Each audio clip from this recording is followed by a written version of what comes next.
has a funny way of showing you lessons. He took at least 9 that we know about. And I'm not speculating because he told this to me himself. God has a funny way of showing you lessons. He took at least 9 that we know about. And I'm not speculating because he told this to me himself. God has a funny way of showing you lessons. He took at least 9 that we know about. And I'm not speculating because he told this to me himself. God has a funny way of showing you lessons. He took at least 9 that we know about. And I'm not speculating because he told this to me himself. God has a funny way of showing you lessons. He took at least 9 that we know about. And I'm not speculating because he told this to me himself. God has a funny way of showing you lessons. He took at least 9 that we know about. And I'm not speculating because he told this to me himself. God has a funny way of showing you lessons. He took at least 9 that we know about. And I'm not speculating because he told this to me himself. God has a funny way of showing you lessons. He took at least 9 that we know about. And I'm not speculating because he told this to me himself. God has a funny way of showing you lessons. He took at least 9 that we know about. And I'm not speculating because he told this to me himself. God has a funny way of showing you lessons. He took at least 9 that we know about. And I'm not speculating because he told this to me himself. God has a funny way of showing you lessons. He took at least 9 that we know about. And I'm not speculating because he told this to me himself. God has a funny way of showing you lessons. He took at least 9 that we know about. And I'm not speculating because he told this to me himself. God has a funny way of showing you lessons. He took at least 9 that we know about. And I'm not speculating because he told this to me himself. God has a funny way of showing you lessons. He took at least 9 that we know about. And I'm not speculating because he told this to me himself. God has a funny way of showing you lessons. Oh, man. Lincoln wants some shy, man. We want some shy, man. You want some shy? We got to say what's up to the people, though. We got to say what's up. Go get checks and balances, man. Go get checks and balances, man. Boxer sparring. Keno, I appreciate you. Big homie Coop, man. K-Dub, what it do? JP, Ira JQ, what it do? What it do? Back smack that like button, man. We got another fun show tonight, man. This is going to be a fun show. But without further ado, Kennedy, Lenny, Jean, Hawthorne.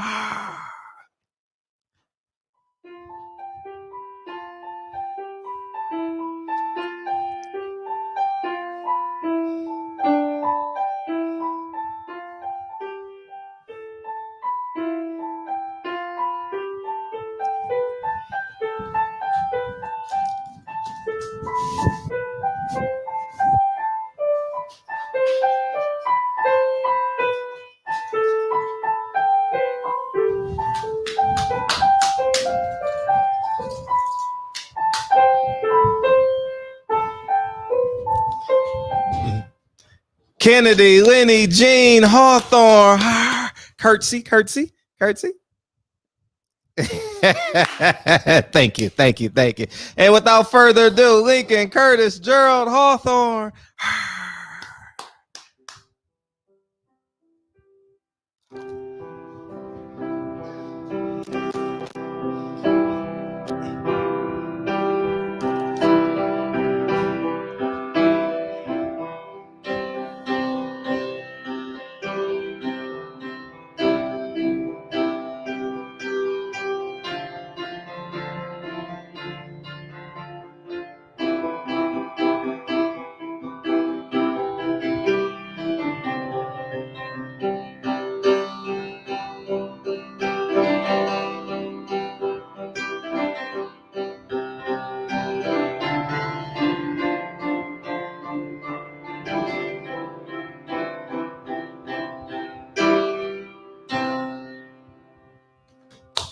Lincoln, Curtis, Gerald, Hawthorne, and the crowd goes wild.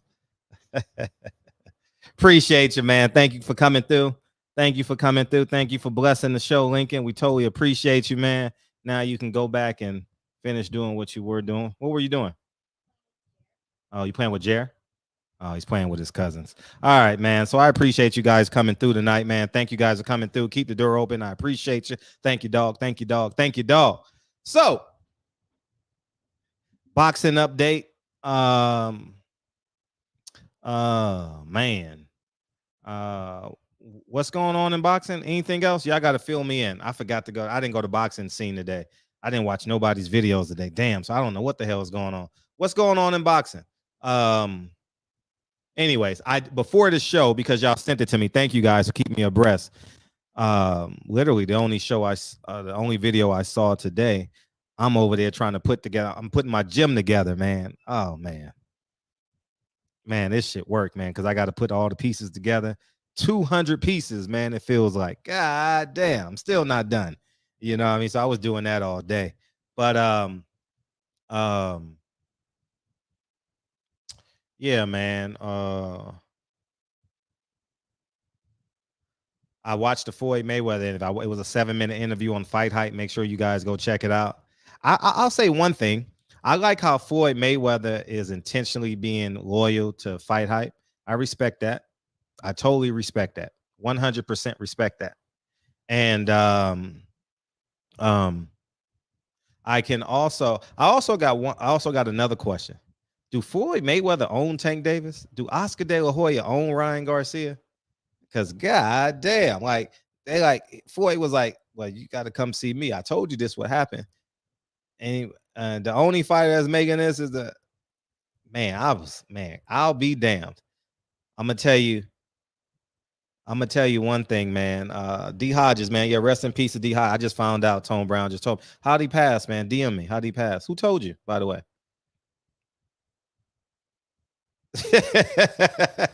Man, that shit is the worst, man.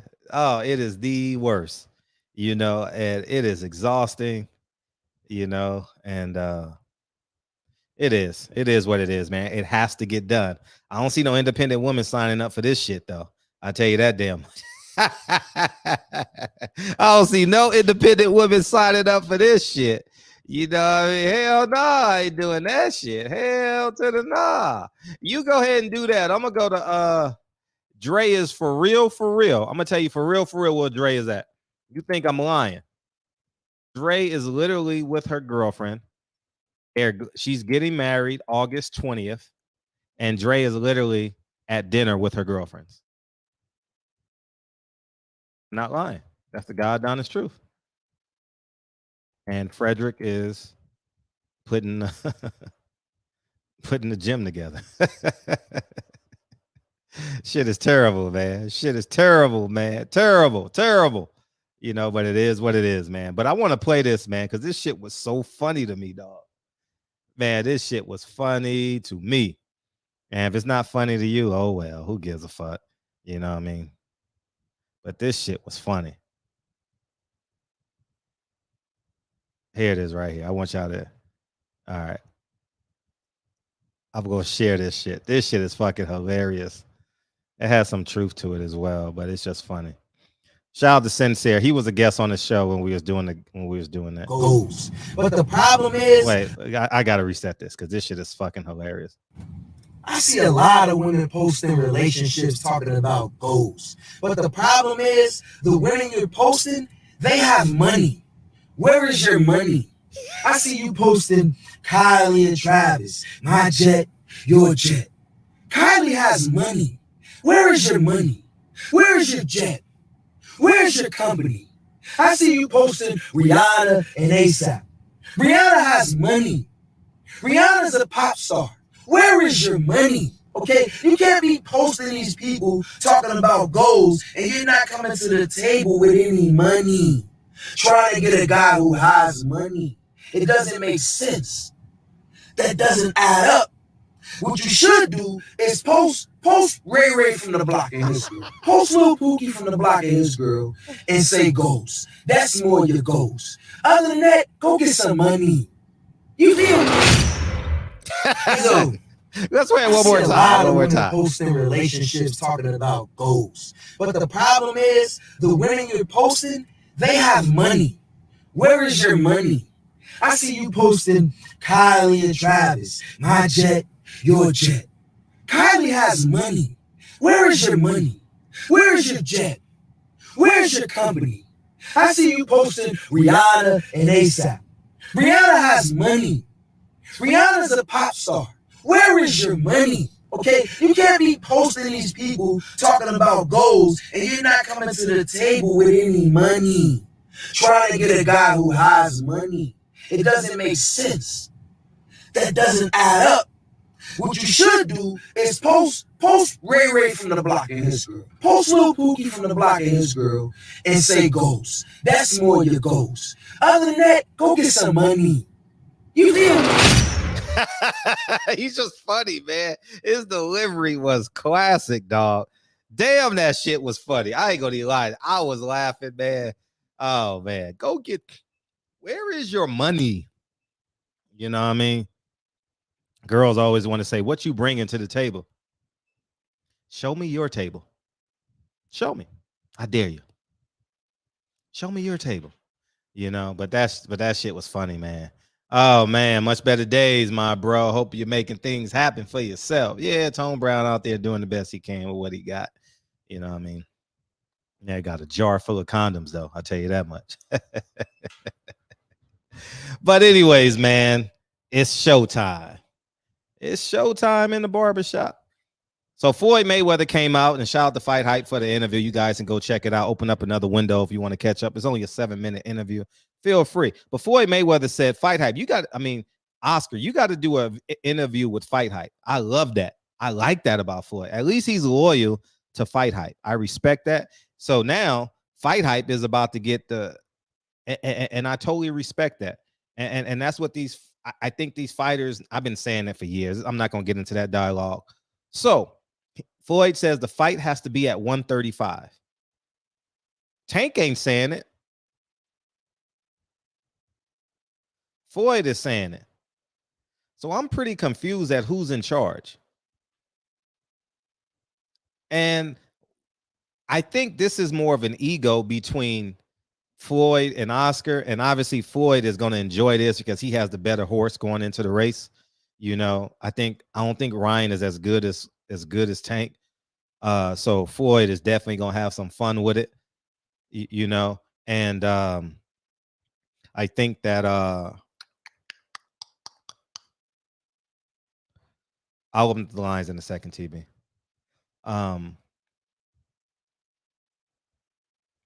Yeah, Tank is. I told you this is 2022 modern day slavery. I am the freest man in boxing, y'all. Without a shadow of a doubt. I'm the young nigga that they rapping about.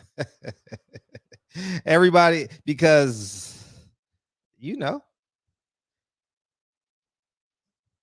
I'm not applying for credentials. I think Ryan will kick Tank's ass for real, really? That's interesting. I think, but here's the bigger thing, too, I want to talk about, too. Let me set the table for y'all.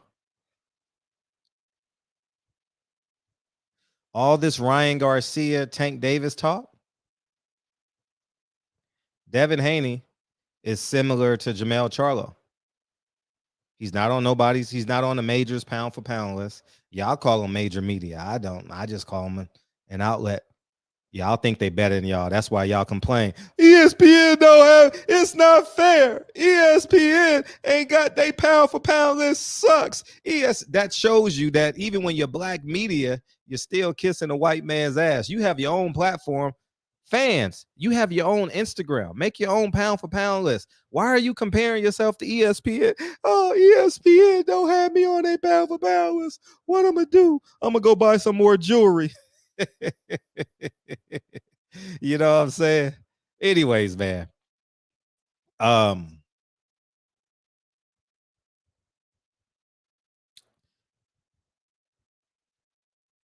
All the people that was supporting Devin Haney, guess what they did? they was also falling prey to Ryan Garcia's PR team. Ryan Garcia did a hell of a job at promoting himself.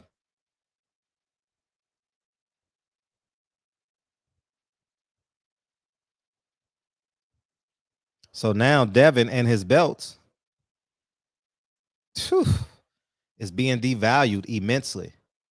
He's going to go down in history as the youngest undisputed, undefeated champion in the history of the sport. And I'm proud of him for it. But I'm not talking emotions right now.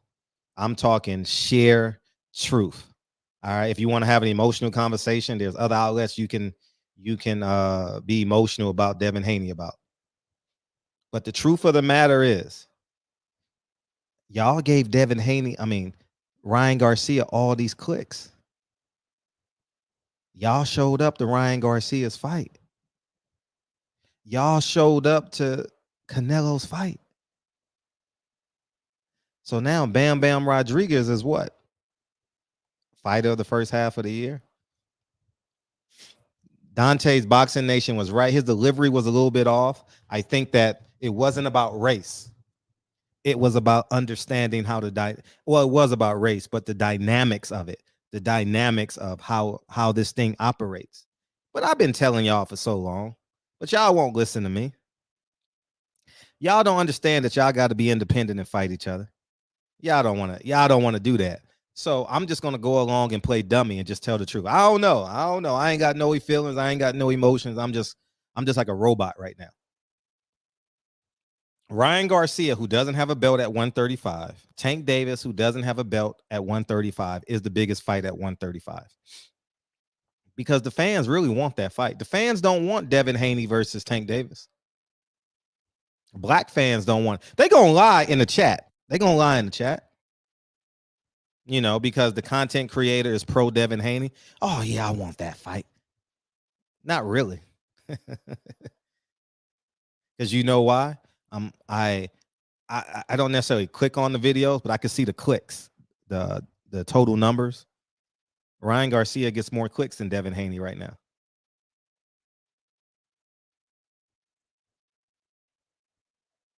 It's just like being a Democrat.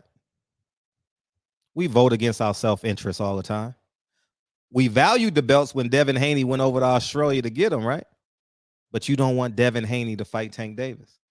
I don't get it.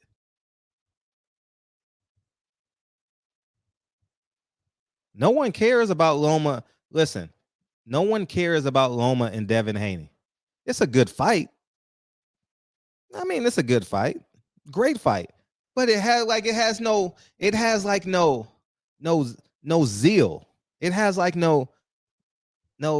je ne sais quoi. It has no dynamic sauce, as Champion Hart would say. His secret oyster sauce. You know, it don't have that. It don't have that appeal. It's a great fight. Frederick is going to watch it. Frederick is going to support Devin Haney. But this show is not about my emotional state. This is just about the truth and the pulse and where boxing is right now.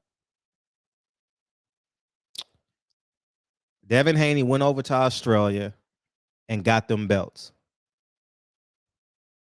We said, not we, y'all said Devin Haney was daring to be great. If Devin Haney was daring to be great, you should support that. You know how you should support that? By demanding Devin Haney versus Tank Davis. Devin Haney has all 4 belts, and they still lobbying and campaigning for opponents.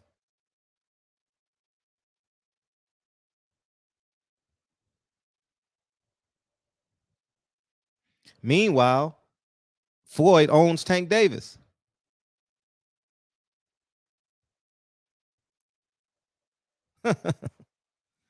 That's my fighter.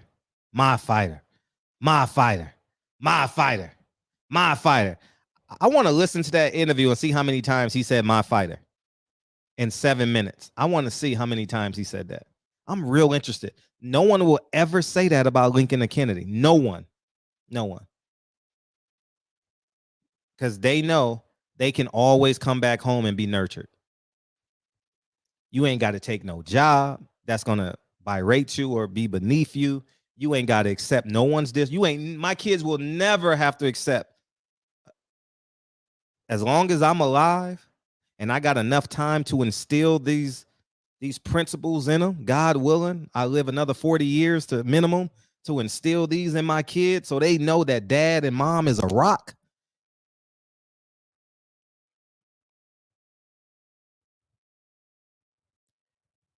If my son becomes a professional athlete, my son is going to hold a press conference within the next 2 hours, or dad is going to hold a press conference. You know what y'all going to say? Oh, he's an overzealous dad. I ain't overzealous dad. I'm letting y'all niggas know this is a business. You don't own my son. You are a business partner. You are beneath my son. My son is the CEO, the CFO, the owner, the president, the vice president. You are a paid contractor. You are the promoter. And I think that's where we lost sight. Oh, thank you, Bob Arum. Thank you, Eddie Hearn. Thank you, Al Heyman. Y'all motherfuckers thank them niggas before you thank your parents. Thank you, Al Heyman. Meanwhile, your mom and dad is in the ring. Or in most cases, just your dad, you know. Not saying you don't have a mom or dad, but sometimes the dad is the trainer. And we just sit and accept the shit. And you know why? They play the game the correct way and divide your ass. You don't even know you being divided. Thank you, Al Heyman. Get the fuck out of here. I ain't got to worry about Lincoln doing that shit. Never. He gonna be a rock. Coach Calvin Ford ain't said nothing. I haven't been on this platform, but I did subscribe. It's RIZE, Rise Boxing. So go. That's the home of Calvin Ford. And you know who else? That platform, and Coach Kevin Cunningham got a platform out too. So make sure you go subscribe to Coach Kevin Cunningham. He got a show. I watched it this Sunday. So make sure you guys check that out as well. But it's just an atrocity how these motherfuckers be saying my fighter, my this, my that. He's basically putting them in the same sentence with my jet, my Rolls Royce, my girl, my Birkin bag, my Mary J. Blige boots. Hey, man, they just standing in line, man. Floyd stepping out in front of all this like, I'm the boss. I'm the man now. Oscar, talk to me. I'll get the fight done. I love it, man. I love this shit, man. I love how Floyd is silently trying to pretend. No, not pretending. He's a boss. He's a boss of TMT. And in actuality, I'm going to say this. I'm glad Floyd is taking the initiative to be more proactive in boxing. I'm glad he's using Fight Hype. Because that's his dudes. Fuck with him. You know, I respect it. I have no qualms with it. And I'm glad he's taking the initiative. But goddamn, how many times you got to say my fighter, my fighter, my fighter? Even if Bob Arum say my fighter, I'd be like, man, does that sound? I'm gonna ask Bob, does that sound weird? I'll write this down. Does that sound weird when you say my fighter? I got my notes for my future interviews. This is why I'm a great interviewer. Because I got like 10 people in here that I want to interview. And whenever I think of something, I write it down. Niggas just go off the cuff and think like that's cool. Oh, I'm just go off the cuff and just freestyle this interview. How the fuck you gonna freestyle an interview? Where they do that at? How do you freestyle an interview? I'm confused. How are you not prepared? But that speaks to the person though.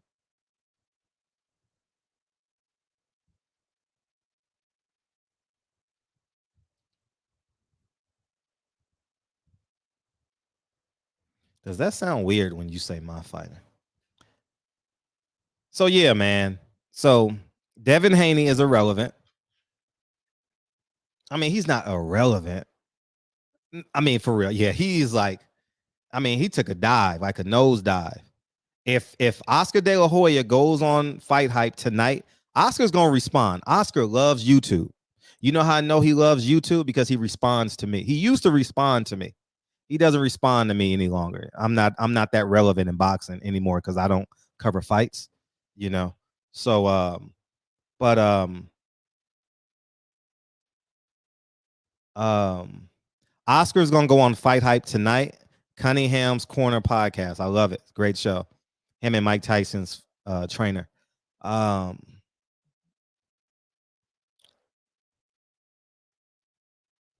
Oscar's gonna go on that podcast tomorrow and say we want it, and he said they're gonna meet in person. So they'll probably meet in LA or Vegas.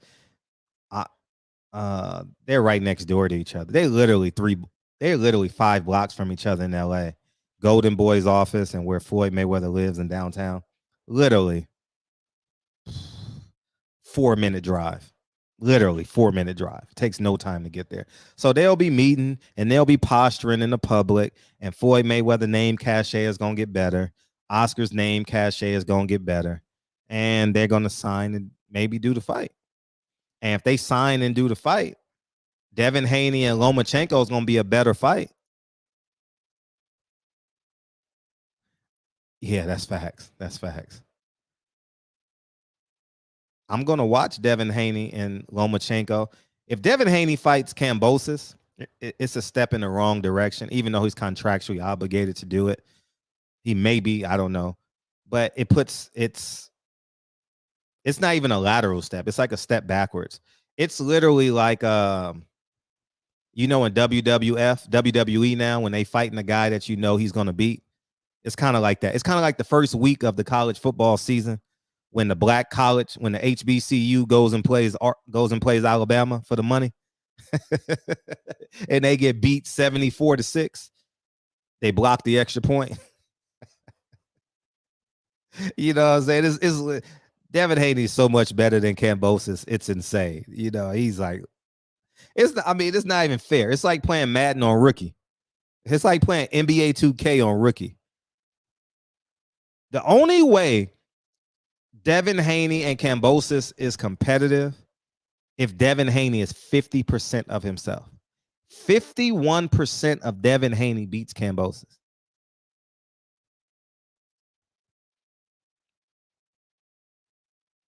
That's it. So I've been told y'all those are Lomachenko belts. I told y'all last year. Bob Arum wants Lomachenko to get those belts. It's not a secret. And I think everybody knows that by now. Devin can beat him, though. I would rather see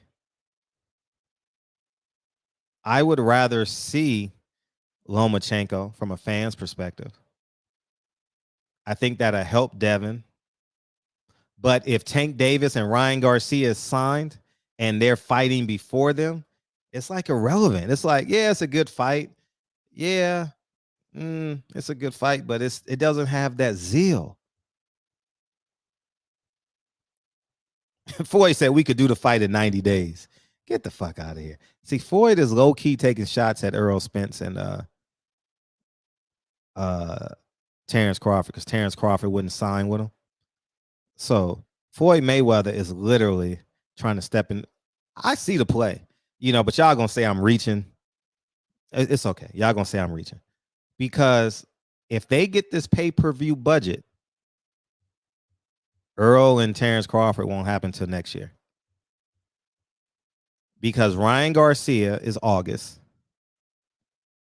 Canelo is September. And Tank Davis be the first week of December. Where the only hope is the first week of November. That's the only chance that Terrence and Earl can happen. But if it does happen, what a fucking second half of the year. Man, what a great second half of the year. If we get Canelo, Triple G.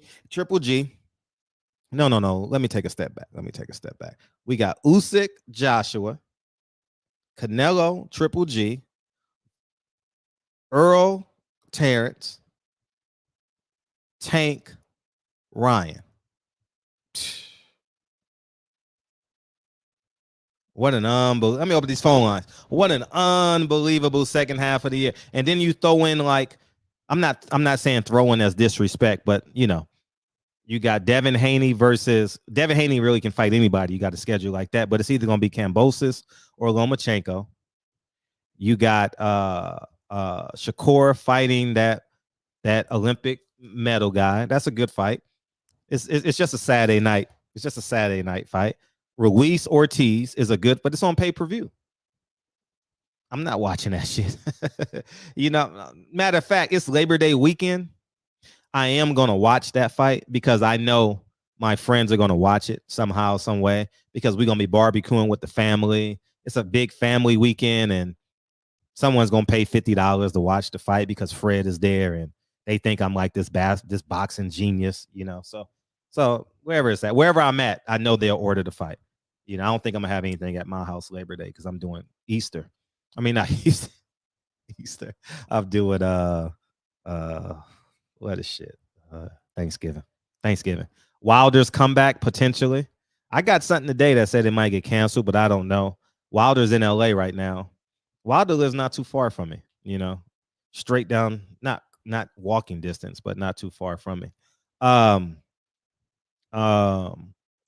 Yeah, man, it's and then you got who else could fight? Then you're gonna get a Jerome in this fight. He's gonna fight another former champion, whoever he is. You may get Leo Santa Cruz versus Mandatory, or he may fight Ray Vargas. You get that. So boxing is, if they can get these I don't mind paying for that pay-per-view schedule. And I remember somebody said last week, and I thank you guys because I had this conversation with myself when he said I'm basically paying the enemy if I was fighting for the cause. I'm not fighting for the cause anymore, man, because it leads me nowhere. I'm just going to give out the information. I don't respect Al Heyman. I think he's using his blackness to destroy these fighters' careers. Fighting once a year destroys these fighters' careers, you know. But I'm not fighting no fight no more. I'm not. I'm really not. So I'm just going to enjoy my life. You know, I got 40 years to enjoy my life. I built this shit, and I'm just going to use my platform to broadcast it. But I'm not standing front line no more. You know, you got other people that'll do that shit.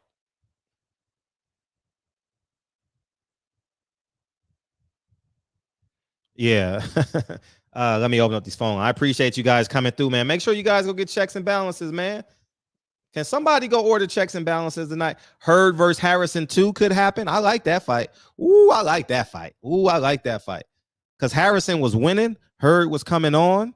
I think Harrison is a way mature fighter. And he's way better mentally. I don't know how he is physically, but he's way mature. So I like Hearn Harrison too. At 150, I don't think Hearn can go to 154 anymore, but we'll see. Maybe they'll catch weight. It's not for a belt. You know, they'll go 10 rounds on the undercard somewhere. Yeah, man. We got some good, and then we Jamel ain't fighting again this year. Jamel, he's not fighting again this year. Oh, maybe Jamal will fight. Jamal here's what's going to happen. After Triple G loses to Canelo, it's going to be an entertaining fight. It's going to be a slugfest. Jared Heard's fighting Jason Rosario at 160. He is? Did that come out? The WO confirmed Andrade versus Yemibek, whatever his name is. Oh, that's a good fight at 168. Oh, that's interesting.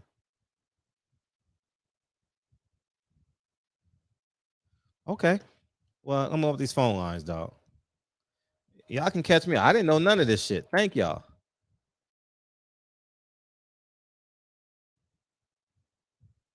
Call me now. It's only 3 fights at 154. Lil Charlo. Yeah, I appreciate it. TB, what it do, mate? Man, what it do, Fred? What it do, man? Hey, how you doing, man? You never gave us an update on that date. How'd it go? Oh, yeah, I fucked her. Hello? You did? Yeah. The 4-year drought is over? Yeah, the 4-year drought is over in 2 minutes. Oh, you pulled up Mike Tyson Spinks on her, huh? Yup. Oh man, are y'all still talking? Yeah. I mean, yeah, I still fuck. I mean, yeah, we still talk. Oh man, they got a song about you, but it's cool. Missy Elliott. I don't Yeah, want a 1 minute, minute, man. I man. don't want a minute, man. But you feel relieved like a motherfucker, though, huh? Yeah. I mean, I'm over it now. So I'm gonna get some more pussy. The champ is here. I appreciate y'all. Just bought 9 wives, man. Thank you. The champ is here.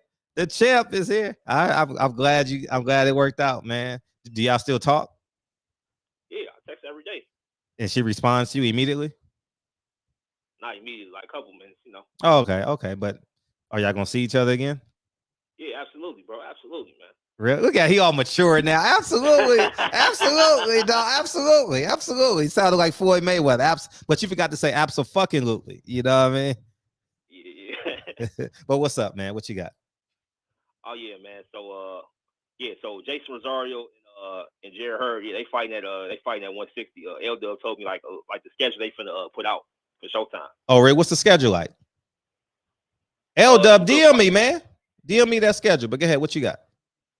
Yeah, but so first, man, I had a whole bunch of, I forgot what I was gonna say. Oh yeah, so with Adrian Broner, what you was talking about yesterday with Al Heyman, I'm gonna start there. Okay, so I agree with everything that you say about Al Heyman not giving black fighters a chance and giving Mexican fighters a chance and them being on the undercards. There's no debate about that. But Adrian Broner, of all people, he's one of those black fighters who getting chance after chance after chance, and he underperforms in all those fights. Would you agree? I would agree that he's underperformed. Yes. Right. Okay. So I say that to say this: he's not really the person who should be going out there to like bash Al Heyman or like Steven Espinoza, because you get those opportunities that most black fighters nowadays you can't take 4 losses in a row. I mean, you can't like take 4 losses nowadays and still be like headlining like a show. You get what I mean? And so for Adrian Broner, like at this point in his career, like he should just be thankful to have an opportunity. Because his back is against the wall this fight. If he doesn't win, he's done. Would you agree? I don't think he's done, but he'll have to fight a Jerome Ennis. I'll say this though. Is it the message or the messenger?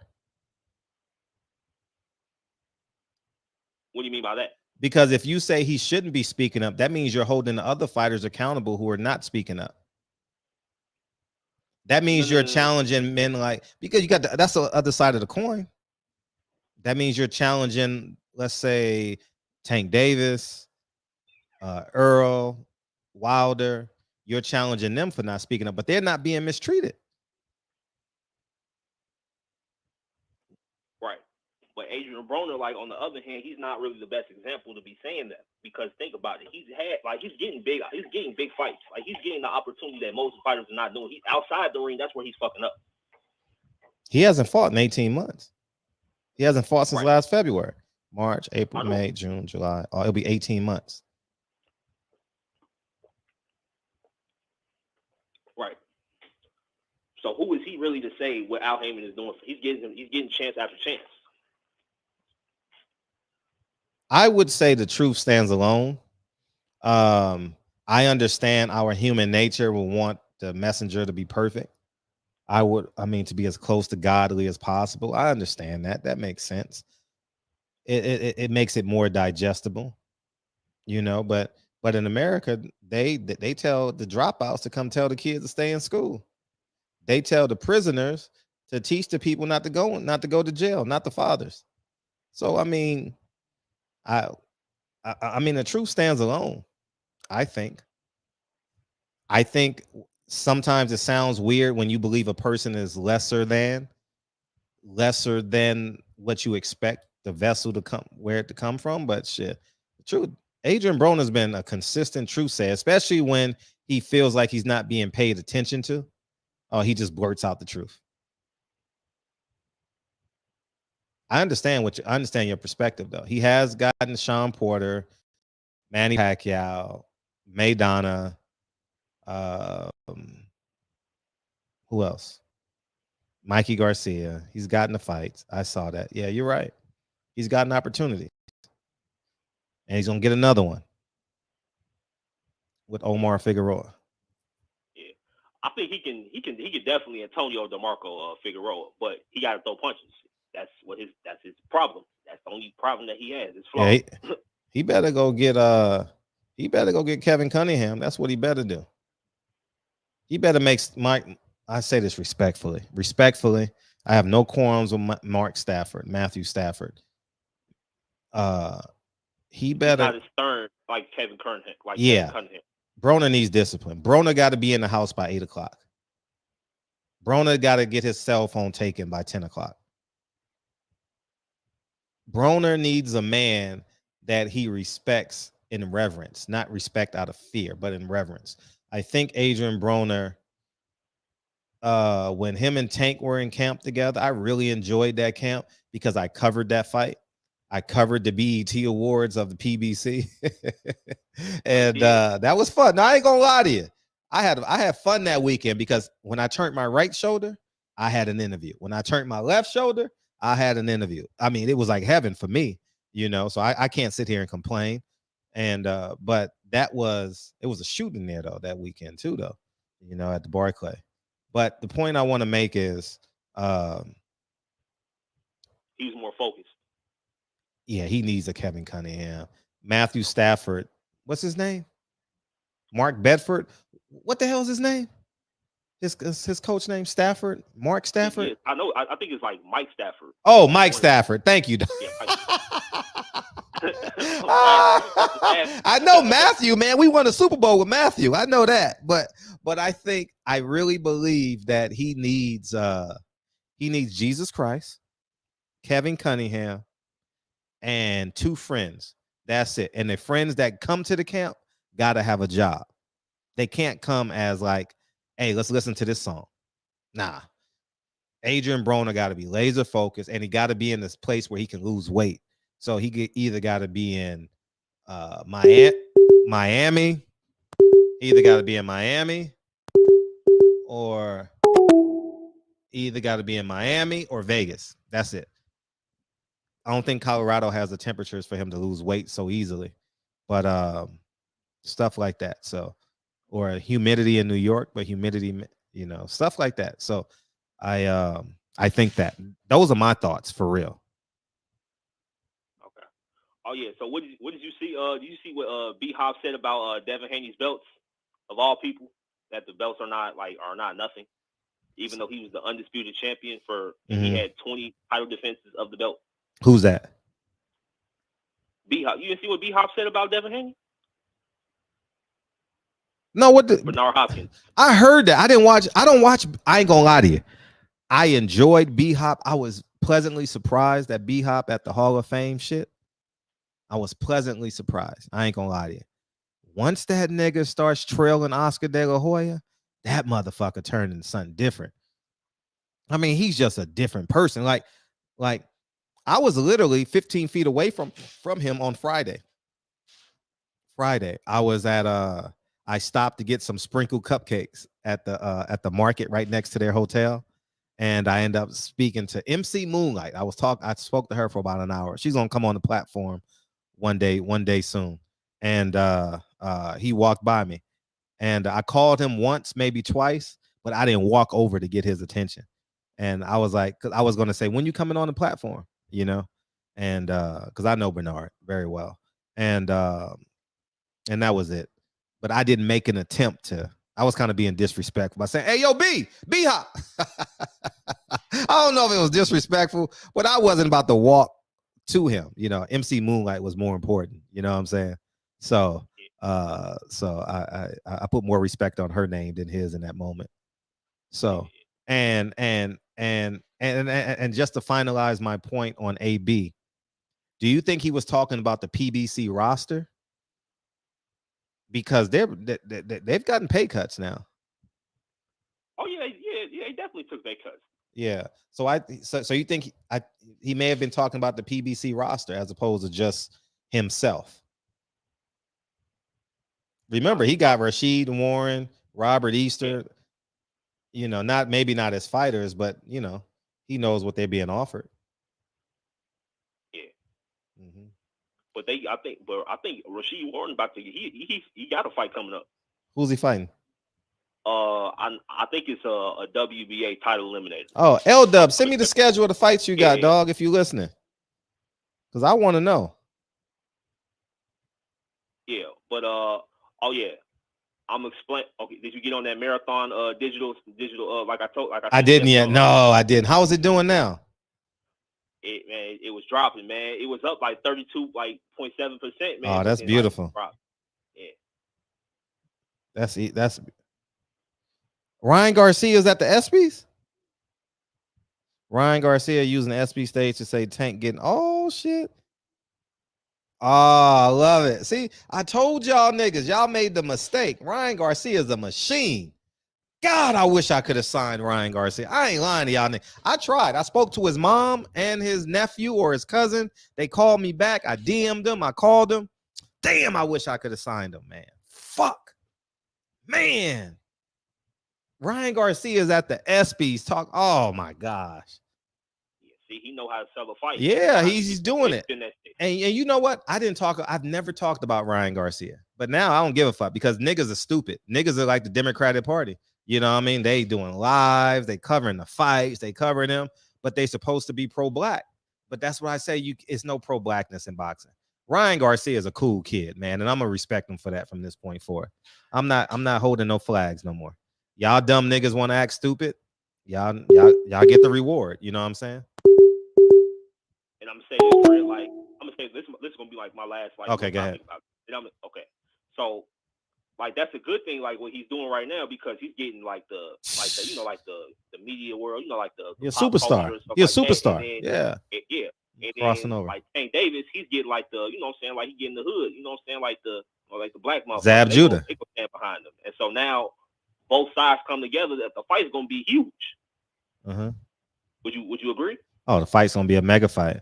Yeah, he's on Brawl Time. I didn't say he's the best fighter. I didn't say that. I didn't say that.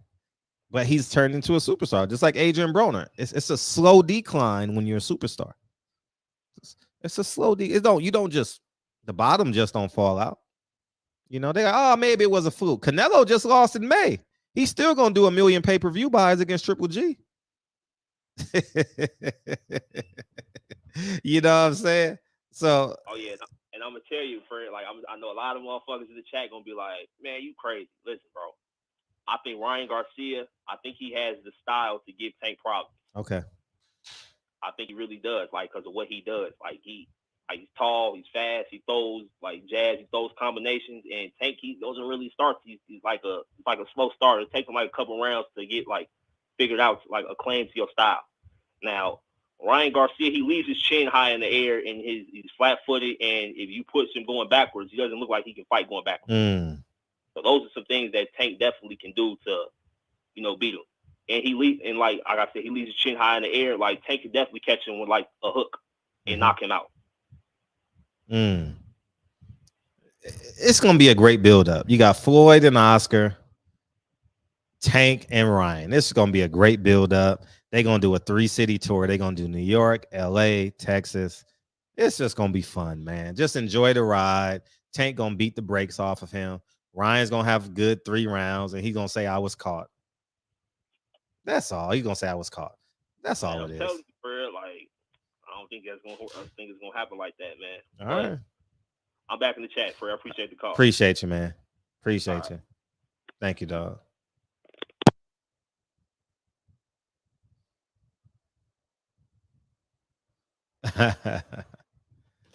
Yeah, man. So that's where we're at with this, man, with this boxing thing, man. And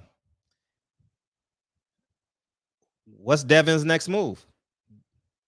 If Devin can't fight Kambosos now, the only person I think he can fight should fight is Lomachenko.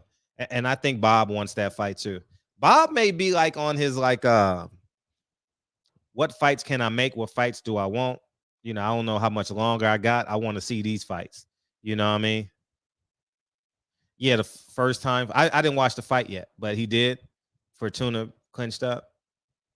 Yeah, Devin's. You know what? I'm gonna say this: the long haul. I think Devin's gonna be the best. Devin's gonna be the best. The long haul. I'm talking about best fighter. He may not be the most popular fighter, but I think over the course of him, Devin's gonna be the best fighter for sure. What's up?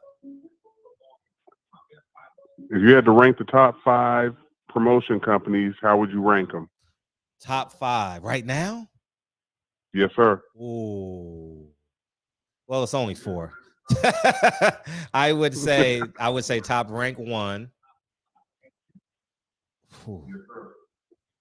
Just for infrastructure, I would say the Zone 2, PBC 3, and I don't know who's 4 and 5. I would say I think it's only 3. Who would be the 4th? You only Yeah, I don't know if is Don King still in the business? Man, Don King. No, Don King. He gonna try his best, you know. So why not be a hired gun then? Who, Don King? No, I'm just talking about fighters. When you're a free agent, like Canelo's doing, you can sign for the most money. Right. No, you can. Like Canelo went over to PBC. But here's the catch with all this shit. PBC could be a landslide. Number one. When I say a landslide, like it could not even be competitive. Oh shit, PBC. See, Top Rank got infrastructure. I know when they're fighting. We don't know when PBC fighters are fighting. You guys are in love with the names of PBC, but them niggas ain't fighting. Yeah, you're right. I know. You're right. I know 100% sure Devin's gonna fight at least twice this year. I know 100% sure Shakur is gonna fight twice this year. Turn me down in the background. I know Jared Anderson is gonna fight maybe 3 times if he's still a prospect. Every fighter you know on Top Rank is gonna fight twice in a year and make $4 million and make whatever they make. On PBC, it's like, damn, when are they gonna fight? You know they're gonna fight in the. Yeah, go ahead. I'm sorry. Mm-hmm. So your argument is go with Top Rank because no, you know you're I gonna didn't say get a check that. at least 3 months. No, I'm asking because when you do the comparison between PBC and you do it between Top Rank, you say that they fight more, so they're gonna get more checks than the PBC fighter. Yeah, but they have a bigger platform. Showtime is so bad that they didn't even show their numbers for Ray Vargas and Masago. But ESPN is a far larger platform than Showtime right now. I wouldn't sign, but the funny thing is, I wouldn't sign with Top Rank if I was a world champion. I wouldn't sign with them. I would lean more on Eddie Hearn and PBC. I would lean on Zone? Yeah, for sure.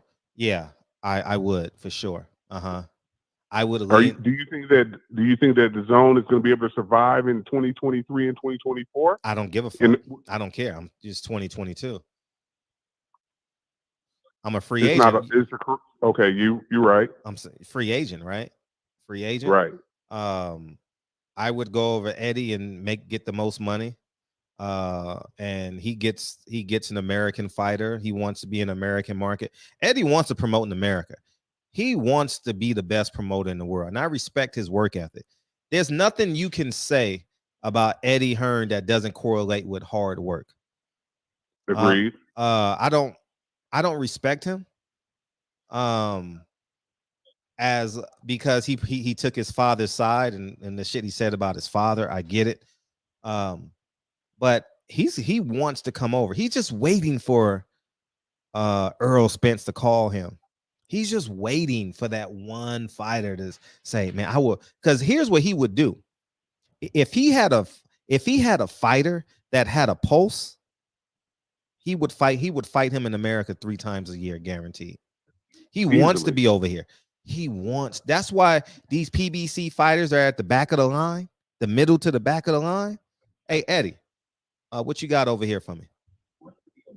And when you talk to him, you know he's gonna make it public. So don't even be like, oh, Eddie, please keep this secret. Nah, Eddie's gonna use your name and leverage it. Hey, J-Rock just called me the other day and said he wanted to fight so-and-so. And so if Eddie had Tank, oh, it'll be lights out. If Eddie had Tank, it would be fun. It would be like Imagine Howard Cosell was a promoter. like Howard Cosell and Muhammad Ali on this world tour. Oh man. Honestly, it would be fun to watch. It would be fun to watch. Sell out. Sell out. He would sell out Wembley Stadium. Yep. So the last question I want to take up too much of your time. I want to ask you you didn't give me the top 5 promoters. So let me ask you this: your top 5 trainers. Ooh, trainers. Man. Derek James in order or no, in all time. All time? Oh shit. Yes. Oh man.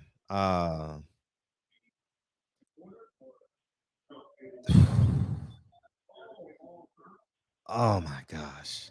Emmanuel Stewart, Benton.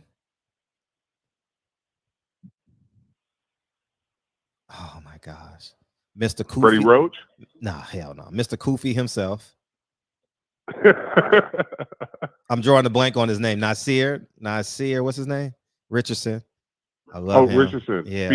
B-Hops guy. Damn, I got those 3. Oh my gosh. Nasir Richardson. Angelo Dundee. Angelo Dundee. I don't know. Emmanuel Stewart, George Benton. Shit. Who? Man. Y'all gotta help me, man. I'm drawing a blank. Y'all just throw out some names for me. Lou Duva. What about not really Lou Duva fan. What about Garcia's trainer? Who? Robert Garcia. Joe Goosen. Was it Goosen that just did Garcia? Joe Goosen was cool, but they did them motherfuckers wrong, man. They did Michael Nunn and them wrong. I was a kid. They trained out here in LA, so I know those stories. Nah, I'm not gonna. They fucked them over a lot of money. Oh man, and James Toney, if I'm not mistaken.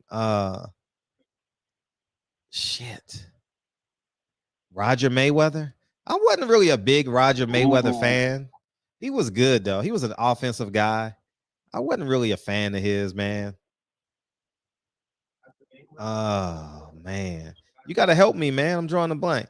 But George Benton, I'm thinking of Emmanuel Stewart are my top 2. Who was it?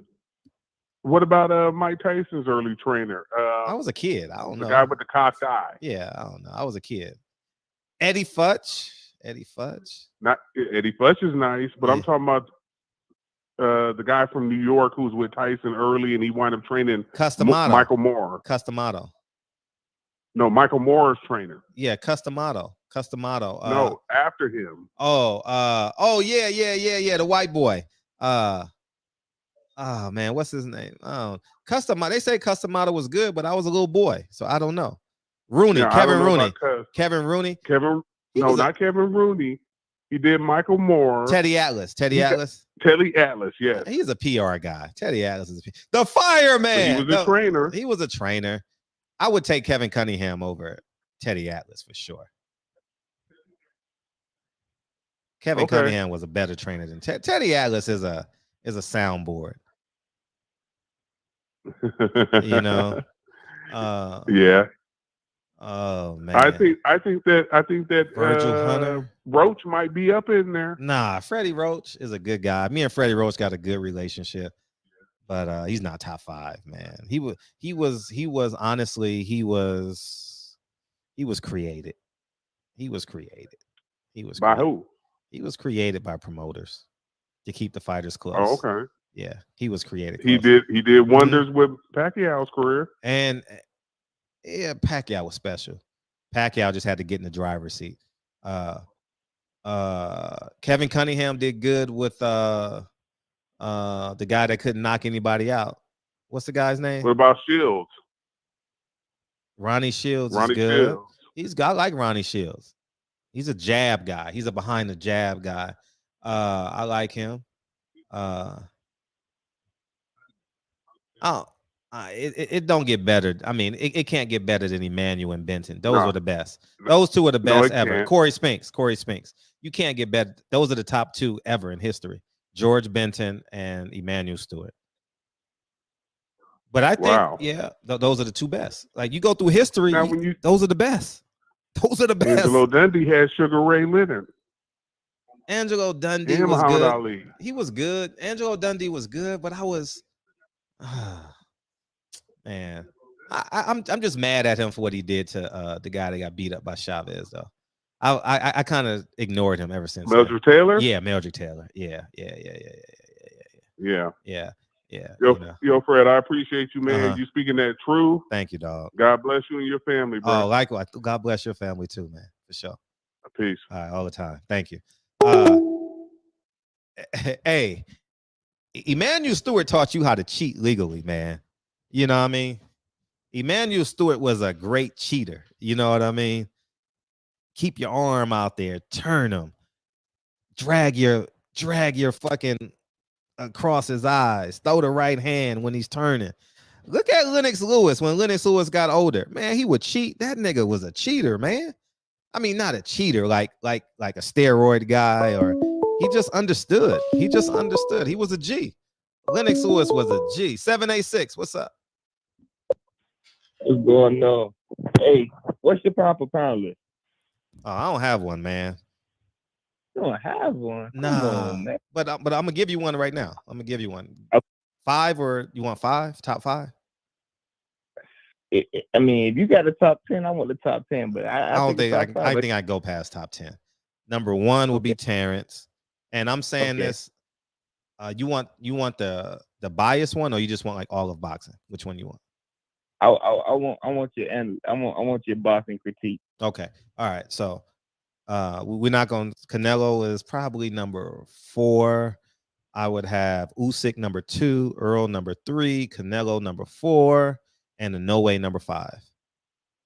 No Way number 5. I like a No Way. A No Way is a beast. I've always liked him.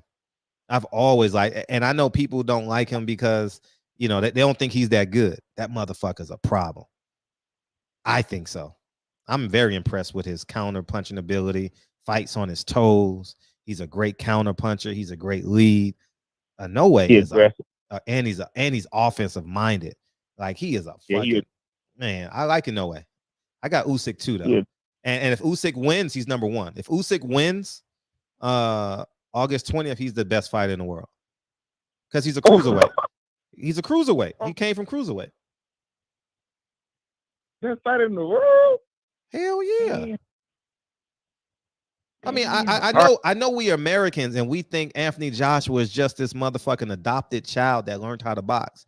That motherfucker is a unified undefeated champion, dog. Like he beat that motherfucker, man. He earned it. He earned it. Yeah. He beat that Russian, whatever his name, that Ukrainian. He beat him. So if Usyk is face to face with Wilder, you think he beating Wilder? You're not asking me that question. You said a pound for pound list. I said pound. So heavyweights in your pound for pound. Wilder has lost 2 out of the last 3 fights. Wilder gotta get back in the mix. When Wilder got to get back in the mix if he so chooses. I don't want to see Wilder fight again. I'm very satisfied with his career. He said he's coming back. Blue Blood told me he's coming back, so he's coming back. And whatever he does, I'm going to support. But I'm not going to sit here and lie to you. I'm going to be watching Wilder with one eye open like this. Like, God, please, God, please, God, please, God. Because I don't know. He's made a lot of money. That man is filthy rich. Yeah. That man caught a motherfucking... Hey, what do you call those Mercedes trucks? Those big trucks? What do you call them? Not a G-Wagon. Not a G-Wagon, but the passenger one. What do you call that shit? I don't know. He took that shit to go see his statue with his whole family in it. Man, you know how rich you got to be to have something like that? The Sprinter? The Sprinter. You know how rich you got to be to have a Sprinter with your logo and Wi-Fi and TVs? You got to be special rich. You got the jet. Yeah, you got to be special rich to have a Sprinter, dog. You know what I'm saying? Like, so Wilder is different. Wilder got different money, man. His career is different. And I'm not saying it because I'm not rooting for him. I'm saying it because he did what he came to do. He took on the best challenges. He fought the best. He didn't deter. He gave us everything. You know, he didn't win, but he gave us everything, man. If he comes back, well, Al Heyman is going to offer him a bag to fight Ruiz if he wins. Andy Ruiz. If he wins, it's a match made in heaven. That's why I said Al Heyman loves racism. If Andy Ruiz wins, he wants Deontay Wilder to fight him. He benefits from racism. Yeah. Ain't no secret. So you said Bud, Usyk, Earl, Canelo. Canelo? No way. Yeah. Canelo's the undisputed champion at 168. Okay, so what's your bias one then? My bias is Canelo's not in it because he's a cheater. Okay, exactly. That's what okay, so what's your bias one then? I want to hear your bias. My bias one would be just throw out Canelo. Throw out Canelo. I still would have Usyk in there. And maybe I put Stevie Fulton in front of No Way if I was being biased. Stevie Fulton, okay. 126, Stephen Fulton? 22. 22. And he's had a tough way to get there, too. He's beat 10 undefeated champions. Okay, the dude from Philly. Yeah, and I like him, too. I like him. He's a nice guy. Haney not in your top 5. Who? Haney, Devin Haney. Nah, he's in the top 10, though. He's an undefeated champion. Top 10, for sure. He earned it. I know you be, but how you feel about Charlo, Jamel, the younger Charlo, Jamel Charlo? I don't fuck with him. I know, but is he in your top 10? Nah, he's not my top 10. He's not even in my top 20. Come on. Why? Because the boxing skills or just because of the outside of the ring type thing? I don't think he wants my respect, so why should I give him mine? Okay. I can respect it as a man. But all right, unbiased though, top 10? No, he ain't top 10 because you got to figure. You got Arthur Betev. You got Arthur Betev, Stevie Fulton, Devin Haney, Shakur Stevenson. Who else? Help me out. You said Devin Haney, Shakur Stevenson, Mm-hmm. you got Earl, Bud. Yeah, Earl, Bud. Yeah. I'm never putting Canelo in there. PEDs, I can't put Canelo. Well, I'm just saying. Well, the business of boxing don't care. Your favorite black manager don't give a fuck. He paid him $40 million to fight Caleb Plant, and he's getting and Eddie Hearn is giving him 40 to fight Triple G. So why the fuck we holding up the banner? Shit, it ain't. You know what I mean? If Arthur Beterbiev fights one more time this year, he could be in the top 5. He's the scariest guy. Out of all the guys, I ain't gonna lie to you. There's 3 scary motherfuckers. Scary motherfuckers. Arthur Beterbiev, Inoue, and Earl Spence. They scary because all they do is fucking punch and come at you. Punch and come at you. Punch and come at you. I don't want to fight no motherfucker like that. I don't. Oh, Tank. But Tank is a motherfucking. Tank ain't really pound for pound. Tank is pound for pound talent. Yeah, he could be pound for pound. But he's not pound for pound. You get what I'm saying? Yeah. I'm surprised you said Jamel. I know. Nah, Jamel don't even want you talking about him. He said, Are you a Deontay Wilder fan? Are you a big Deontay Wilder fan? That's my number 1 boxer. Well, he called you a broke ass Wilder fan. So why the fuck would you support him? I understand. I don't just talk about boxing. I'm unbiased. Oh well, nah. He can't. Matter of fact, I don't even want him as a guest on my platform. Don't give a fuck. I don't care, but I'm just saying I don't want. Nah, he has no respect for me. The man has no respect. I could see if you were wrong, but the nigga just said, "Fuck you, broke ass Wilder fans," huh? And he said it with his chest out. Nah, yeah. I ain't fucking with you, man. I ain't gotta compromise. Nah, Nah, you can go somewhere else. They'll put him on there and say, why he not on my list? I want him to cry at another fight. Why I'm not on your list? Make your own list, nigga. Shit. Who gives a fuck? Shit. You got all the belts, nigga. Just enjoy your belts, man. Take your Gucci belt off and put your Ring magazine belt on and go to the mall. You know, go to the Gucci store. Take this on to the Gucci stand. That's what he should do. He should wear the WBA belt to the Gucci store. Then he should wear the WBC belt to the Louis Vuitton store. And then he should wear the IBF belt to the Maserati dealership. And then he should wear the Ring magazine belt when he go buys a new mansion. Fuck it. You know what I mean? Fuck it. You know what I mean? Shit. That's, you know, or when he goes buy jewelry, wear all the belts. You know what I mean? Wear all the belts. Maybe get a discount. Huh? I said, I feel you. He has no respect for you. The nigga said that after he won the belt, he says, catch AIDS and die slow. Who says that shit? You right. Who says that shit? Catch AIDS and die slow. Okay. Any black for Gucci, man. I'm just like, bro, what's going on with you, man? Yeah, man. Let him enjoy his life, though, man. I'm glad he's able to. At the end of the day, he's taking care of his family, and I'm happy for him. And I'm not gonna get in that man's way. But if you ask me a question, I'm gonna give you the honest answer, because what I got to lose, nothing. I got nothing to lose. You know. Hey, yes. I respect your platform. I respect everything you're doing. I'm 27. Oh, you know what I'm saying? I got my own business. I congratulations. And I watch you. You motivation, big dog. Oh, man. that's love. That's love. You know, that's love. Man. I watch you. I just started tuning in probably like a couple of months ago. But thank you, dog. I'm glad you hit that subscribe button. Thank you. And then that one video you had with Lincoln about the guy you brought by from the fruit stand. I'm in Miami, Florida. Yeah. So I can feel. Yeah. Bro. So. Yeah.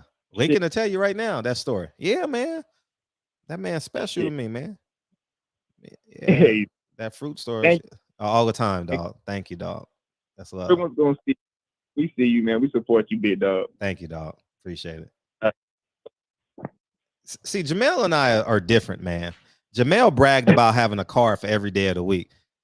I want an asset every day of the week, man. He bragged about spending $100,000 on a medallion. Man, we're different, man. We're in two different strategies. I don't hate the man. See, people think when you disagree with someone's character, you hate him. I don't hate him at all. I want him to protect his family. He got kids he needs to take care of. He needs to be fighting 3 times a year. He's not doing it. Nothing I can do. Nothing I can say. I wish him well. But Jamel should have been earning my support. I spent thousands of dollars. I was at Jamel's Charlo 5th or 6th fight when they had the big neck and the dreads. When they was both at 54. When they was fighting with Golden Boy. I covered those fights for the newspaper. Me and Kenny Miller. I covered those fights. My name wasn't in the paper. But I got the information. Yeah, I would take the notes for him, and he wouldn't go to the fights. So I would take the notes, and the articles would be in Kenny Miller's name. That's fun. That was respect. He got me in the game. And for Jamel to say that shit, and I've been supporting the nigga when he was broke, with 20 fights in. I put 150 people in the barbershop in Houston, Texas to support Jamal Charlo. 150. That's what's up. I put I need y'all to understand that shit. I put 150 people in a barbershop with my money, my ideas, and the niggas like, fuck you, and you want to smack fans and you want to beat up media, and I did this shit to help support you. Fuck that shit. You don't earn my respect. Fuck you. Fuck you. I don't mean fuck you like you're a bitch. I mean just you're not getting my support. I feel that, man. As a black man, I definitely can feel that. Man. You know what I mean? And I don't hate him. I'm just gonna step back and you do what you do. I'm not gonna hate on you. I'm not gonna say, well, I'm not gonna do a show every day. Fuck Jamal Charlo. Fuck, nah, I'm not. I don't have that type of time in my life. I got to figure out how to fucking put this gym together. That's more important right now. I'm fucking frustrated right now. You know what I mean? Fucking fingers sore and shit from. So I'm gonna take a break right now. Y'all my break time. What's up? You working on your own gym? No, just a home gym. Oh, Yeah. big dog. Yeah, big dog status, I guess. I don't know. You know what I mean? But yeah, so that's what I'm doing now. It's coming together. But yeah, man, that's where we're at, man. But I wish him well. If Jamel doesn't fight again this year, that'll be fucked up. I'm gonna say that now. If Jamal and Jamel don't fight this year, that's fucked up. I think Mel might have a chance, but I think it's looking slim for Maul. Big Charlo. I don't know. Who cares about Big Charlo at this point? Damn, you're right though. He got a. If he fight Benavidez, he gonna get his name back out there. But I don't know if he wants to smoke. But I don't think he want to fight anybody. I think he is Al Heyman's pay-per-view accelerator. Like, I'm gonna use him to get Canelo. Like, you get what I'm saying? Like he's being used. Like, who is this guy? You know what I mean? Yeah, we got. Yeah. Oh man, damn. They got to. Yeah. But I feel you on and all that shit. But Jamel Charlo, all right. If Jamel Charlo was face to face with Canelo, if you had to put your money down, who you betting on? If who? Jamel, the younger brother. Oh, Jamel get his ass beat, man. Come on, man. He too lean. Oh, Canelo? Too lean. You got to go up 2 weight classes. But he what? 6 foot, 6'1"? No, Jamel is a freak. Jamel is an athletic bastard. He is a freak of nature, man.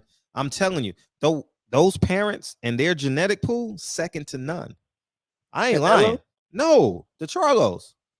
Yeah. Freak of natures. I seen them. Like, when you see them in person fight week, you like, damn. Like, so you thinking you think Canelo beating Canelo will beat both? I think Canelo can beat him on Friday and then beat the bigger brother on Saturday. Oh, you can't be. Come on, unbiased. Come on, unbiased. I'm being unbiased. Damn. Why? So you think they do give him a slugfest? If Jamel Charlo box, you don't think he got a chance? He don't got a chance. Nah, man. Nah. All right. How about Earl and Canelo? What you saying? Nah. Earl, stay at 47, dog. Stay at 47. Get your money, man. Beat the shit out of Terrence Crawford so I can win my bet. You know what I mean? Stop, man. Come on, man. You sound like a fan now, man. Come on, man. So Canelo's what? 5, 7, 5, 6? Well, how tall is Canelo? How big is Canelo? But there's weight classes though, man. And Canelo eats tacos. But big. All right, the big fist can get it to he squeezed down to 147. Walking around, what you think Earl is? Like 180, 175? Nah, he ain't that big no more. Have you seen him? Have you followed him on Instagram? He's probably 162. Probably 162, 165. He looks like me a little bit. I mean, he's younger, so his muscles look more fresher. But he's in shape like me. He's in better shape than me. Forgive me, I'm 44. I'm old. So I got like I look like I used to be a great athlete kind of look. Earl look like, nigga, you fuck with me, I'll beat your ass, But yeah, Earl's in great shape right now. He look like Michael B. Jordan with the mustache.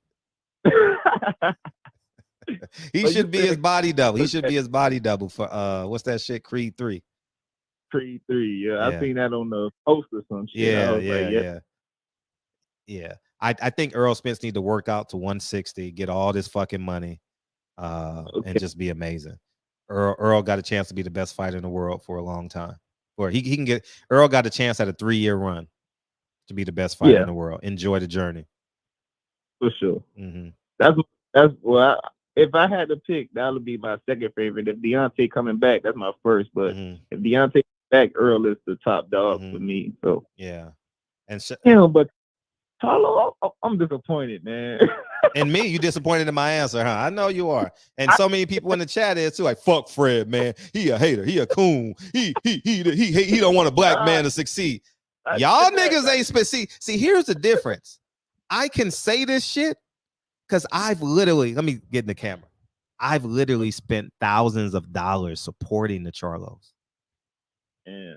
Y'all niggas are talking online. I've literally spent thousands of dollars flying, catching airplanes, buying hotels, renting cars to go support Jamel and Jamal Charlo. But now they have no respect for me. So I got to take a step back and be like, you know what? You don't respect me? Fuck it. I have no other option. I'm not negotiating my self-respect. That's a non-negotiable. So yeah. Nobody, I mean, there's no other YouTuber can say what I say and say they spent thousands of dollars. You know, they won't do both. You know, I ain't no motherfucker gonna say you broke ass Wilder fan. I would hurt Jamel Charlo's feelings. Yeah. If you want to go dollar for dollar, I would hurt his feelings. Matter of fact, Jamel and Jamal can put all they shit together and come see me. Fuck them. I'm gonna keep it a buck. Put all y'all shit together. I'm just gonna drive by 2 wing stops and be like, that's mine. That's mine. That's mine. That's all I'm gonna do. That's all I'm gonna do. That's all I'm gonna do. That's all I'm gonna do. That's all I'm gonna do, man. That's it. So I mean, y'all can put all y'all cars together, all your houses, put it all together. Put it all together, man. Oh man, it's not even close. It's not even close, man. It's not even close. Employment check, you did that off an employment check? Unemployment check, 2007. Dre, check. Dre. I would put her on the mic. Unemployment check, 2007, dog. Hey man, yo, just a young brother listening, man. I respect it, bro. I respect. 27, 44. I think you say you 44. When I'm 44, I need to be. You're gonna be better. You're gonna be better. You're gonna be better because you got the information. Just like my business partner gave information. I told him, I said, I think I can get to it.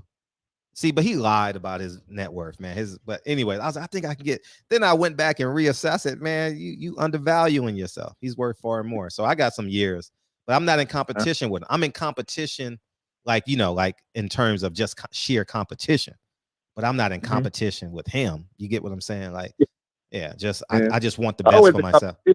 It's always a competition. You a dog. It's always yeah. But I'm not that jealous nigga. Like, oh man, you got this. Oh man, god damn, man. Like the only difference is you're probably flying first class and I'm flying business class. That's the only difference. We're going to the same place. Exactly. Matter of fact, my cheap ass is flying. What's that shit in the back called? I don't even classic know, commercial. It's called commercial. What's it called? What's it called? The back. General population. I'm in the general population seats. Yeah, whatever it's called. That's where I'm sitting. I'm getting that $250 ticket, nigga. Real, bro. I ain't lying. Coach, it's called Coach. Dre wanted to go to Europe this year, right? I ain't lying, y'all. Nigga. I ain't lying. Dre will tell you. Oh man. Oh Fred. We gotta fly first class. I can't be on the plane that long. Oh my god. You do shit. You going to Hawaii, baby. What the fuck you talking about? Oh god, I ain't lying. I'm telling you the truth, man. Coach economy plus, or you know, I ain't lying. I'm lying. I'm telling you the truth, man. Dre, I don't want to fly. We gotta fly first class. Yeah, she ain't here right now. I would gladly put her on the mic and she would gladly tell these stories, man. I ain't lying. Swear to God. Hey, yeah. Keep doing it. Yeah. Keep doing it. Keep doing it. We listening, bro. Thank you, dog. Every day when I'm working, like you say, you hiring people, I'm hiring. That's love. Yeah. Great jobs, man. Great jobs for people, man. Wow. I'm trying to get there. I'm listening. You putting game on your stories, Google. Yeah, you know what I'm man. That's where Google at right now. What they close at? I just got an alert when it hits 107. If it hits 107, it's time for me to sell.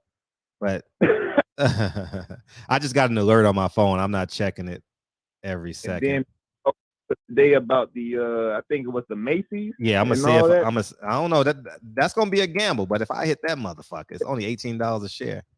If I hit the that way shit. Google is up 14% in 3 days. Your investment is up where do you get 14% at? You don't get 14% anywhere on your money. Yeah. You've made 14% in 2 days, 3 days. In Google. And God yeah, damn it. 14%. That's insane. So if that means if you bet 14% of whatever you bet $1, you bet $1, you get $1.14 back. That's a lot of money. Yeah. You bet 1,000, you get $140. You know what I mean? Yeah, 30 shares. Yeah, man, bang it out, man. Bang it out, man. Yeah, man. It's so important, man. Yeah, I'm taking a risk on this Macy's. I don't know if it's gonna hit. So it's at 18. I bought it at 1849, I think. What did I buy it at? Somewhere. I bought it at 1849, I think, somewhere in there. And but I got an alert on it at like $18. So I got a window of $18. If it goes $18, I sell it. And so I'm just so we'll see. I'm up 6 cents today, I think, right? I don't know. I'm up 6 cents. I think so. I saw your story. I'm like, bro, I think that's because it's, after that pandemic, people gonna be wanting to shop. They're gonna be wanting that holiday. I feel you. I'm up 7 cents. I'm up 7 cents. I'm up 7 cents on Macy's stock today. So we'll see.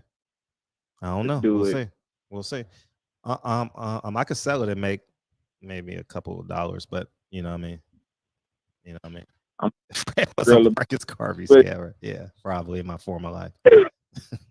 Think it's funny. All right, big dog. I appreciate you, dog. Man. Thank you, dog. Thanks for calling in. MIA 305. I respect you, big dog. Thank you, dog. I appreciate you, man. Peace, King. What's up, Nate, man? How the baby? Sleep. Okay, I'll whisper. No. I'm gonna get loud and proud. Look, let me tell you, Fred. All right.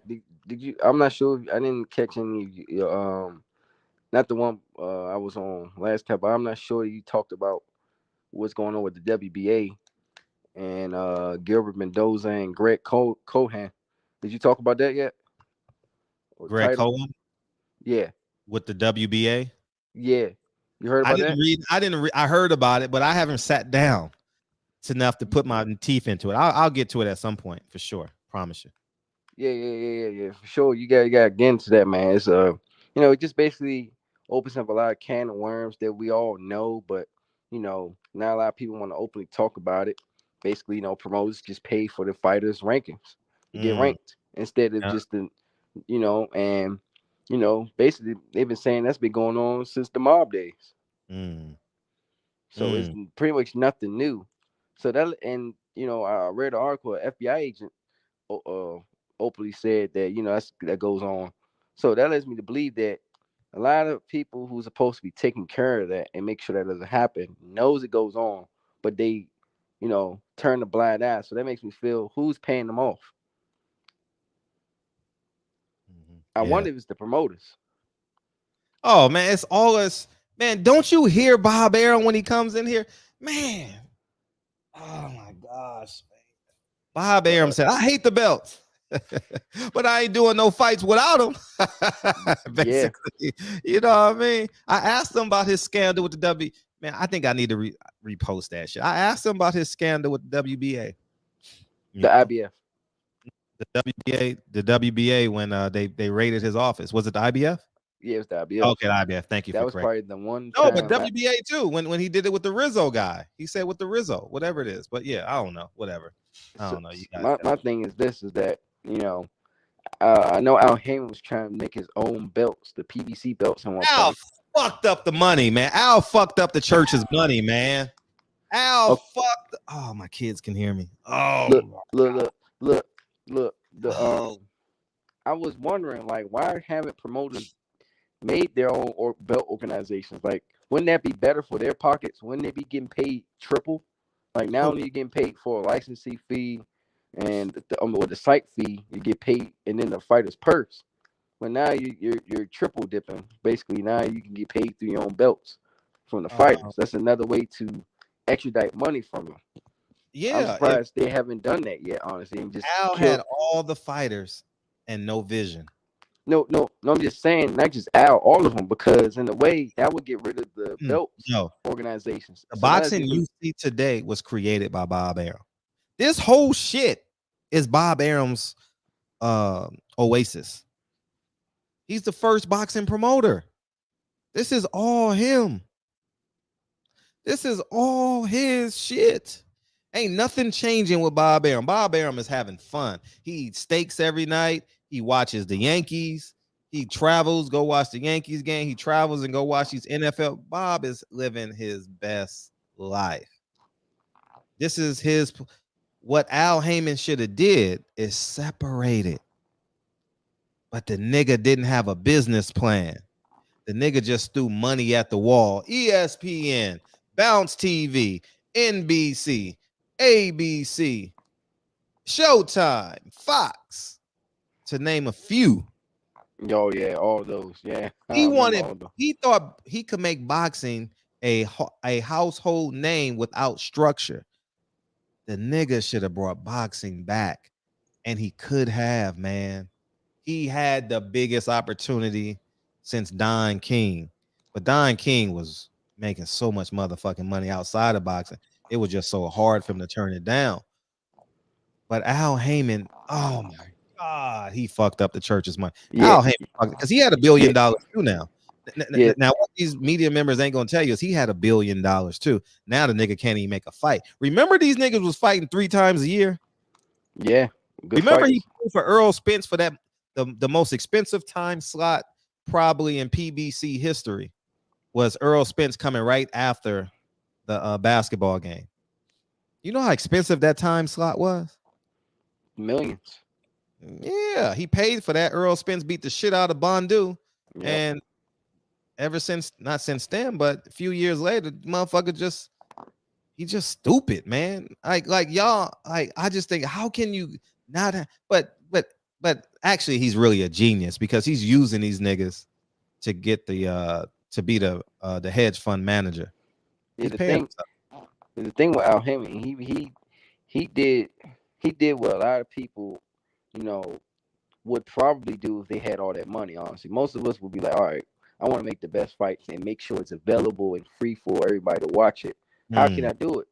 Well, I gotta overpay these fighters so they can take the risk of, all right, I'm gonna fight this guy who can possibly beat me, who can possibly end my career or whatever, and it's gonna be a hard camp. I'm gonna need a 16 or 12-week camp because this is a tough fight. But guess what? It's worth it because I'm getting overpaid for my market value, and that's what he did, and that kind of changed the game a bit for a lot of these promoters because they're paying more, and that's also hurt the fighters because now they're overspending on the budget where, okay, I'm paying this guy so much money, he can't be on TV but so much in a year. So in a way, he shot himself in the foot. He really did. What he should have did was kind of allocate and have, all right, here, you can take my fighter, he's still under me, but have him on your platform. That way your fighter grows, his name grows, his value grows, but that's still your fighter. Right. That's still your fighter. I don't know how they do it, but we've seen it a couple times where fighters go on other networks, but they're still managed or co-promoted by the same guy. He just let him, look here, you can have him, you can pay for everything, that's fine. And his name grows. That's what he should have did. I don't know the term for it. I don't know what in the contract that allows it, but he should have did that. That way his guys can still fight for so much in a year. And look, allow it to be negotiable in the contract where you may not be getting paid what Al Heyman paid you, which is what, $2 million guaranteed, and on the back end you're getting $5 million completely. You can get what, $1.8 million guaranteed and get by almost $3 million on the back end. So he messed up on that. I just think he overspending just a bit too much and not having an ideal practice of, let's have a meet and greet with the fans. Let's have like the stuff like I think you mentioned on NFL Draft Day, where they have little stuff with fans and prospective football players, and sometimes the legends are there, and just have a lot of interactions, and then have travel packages. Yeah, so, he did that. Like, honestly, he made in the beginning of PBC, he was flying all these fighters in, and doing all that. He did it without a plan. I didn't know this going in. I'm just a media guy. Shit, I can interview everybody. Fuck, I'm going to a PBC fight. Why the fuck would I go to a top rank fight when I can go to a PBC fight and interview everybody and stay in the same hotel as them? Yeah, I'm going to a PBC fight. It was great. But now when you look at this shit, he used the niggas. He used me. He used my blind loyalty. He used me. He used these fighters. How the fuck we ain't got a motherfucking Errol Spence date? Just no, I didn't say opponent. How come the nigga don't have a date? The money. We knew Floyd's dates. We knew Canelo's dates. Why the fuck we ain't got Errol Spence date? As soon as he ended, I already got my date. I'm coming back October 19th. I see y'all October 19th. Yeah, he really muddied up the game, and that's why a lot of the promoters was pissed off at him, especially Bob Arum and Oscar De La Hoya and everyone else, because now they have to pay these guys a lot more than what their market value is and what they're putting in as far as viewership and asses and seats. They're pissed off because when I hate to bring him up. I hate to bring him because I think he's a real piece of filth. I don't understand how he's still alive, honestly, because there's a lot of great people who done great things for others, and they're gone. They're gone. And Don King, he did the best, honestly. He kind of give these guys a certain amount of money, a limited amount of money, like sort of like a taste, like all right. And he kind of pushed, hey, go spend it. And then they'll come back, oh, I'm broke. Well, guess what? I'm gonna throw you in with the number 2 guy. But you'll get paid though. You'll get paid decently. It may not be your best. And he's taking out off the back end. He's taking it all out the back end underneath you. And guess what? You broke already, so you gotta hurry up and fight again. And it's gonna be hard to do that. I don't know how Al Haymon is going to be able to devalue these guys' contracts. And the best thing I can think of is mob tactics. I said it before. A lot of what they're doing today with these fighters and how they do things is what the mob did. And I think, in my opinion, if we want to see these guys fight a lot, Al Haymon's going to pull some mob tactics where he's going to have to look. I can't pay you the same, or I'm gonna have to ice you. And maybe that's what's going on. These guys going to get paid a certain amount, and he's like, I can't give you that amount, and they just sit on the shelf. What do you think about that? Yeah, your phone dying. Your phone dying or something. Hold on. Hey, L-Dub, send me your schedule you got. Hold on. Yeah, is it good now? Nah, you bad. Okay, all right. Well, yeah, that's my call. Just talk. Thank you, dog, for the info.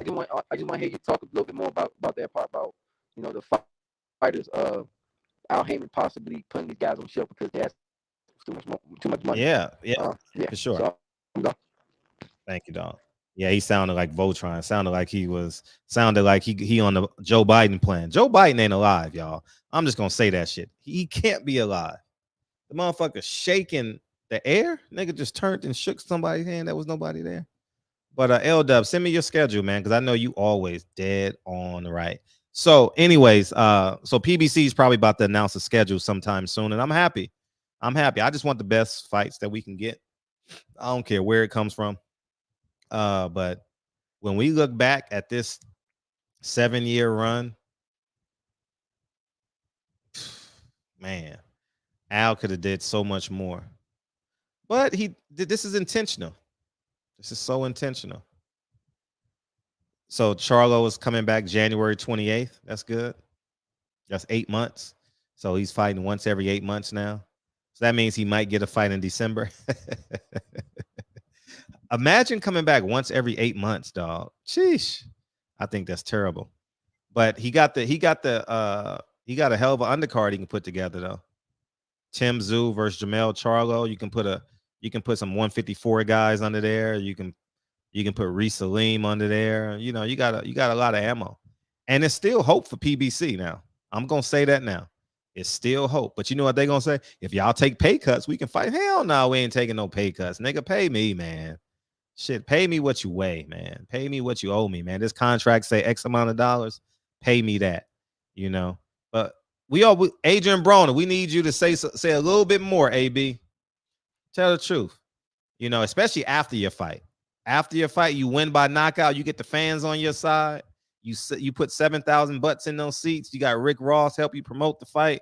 You got Trick Daddy down there. You got Coach Cunningham down there. You got Flow Rider down there. You got Tank Davis who's gonna help you promote that fight.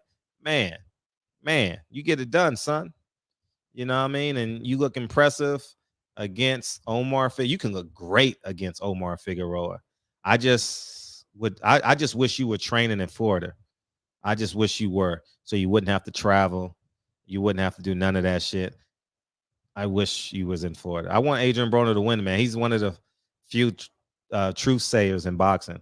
You know, Earl says it discreetly. Like Earl said some shit. Oh my God. Earl said some shit. I was like, you said that shit? And he's like, man, let me stop. It was an interview. I can't find it now, but I talked about it. Yeah, he always asks for himself. Broner will always ask for my bad, dog. I'm sorry, man. And just say it with your chest out, man. You know, but he already got that. He needs that money. I shouldn't say he needs the money, but you know. You know, he already got that money locked in, so he got to get paid, man. It's been 18 months. Imagine LeBron James playing basketball once a year. Same thing.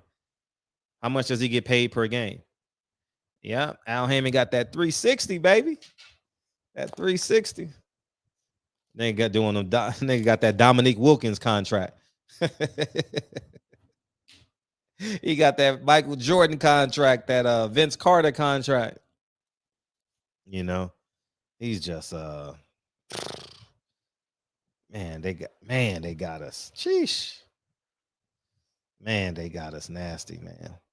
But at the end of the day, it was a good ride. Hopefully the fighters invested their money.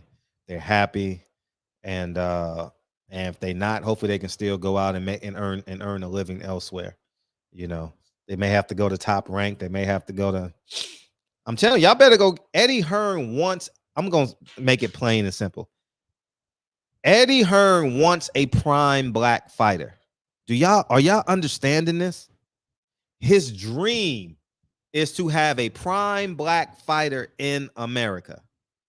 That's all he wants, man. He wants that so bad. Oh, you have no idea how bad he wants it. Oh my gosh. That's all he wants. And he's going to keep on plugging away until he gets it. These are truths. I tell no lies. He would be the happiest man on earth if he had Tank Davis. Oh man, he would be like the Beatles, man. I honestly,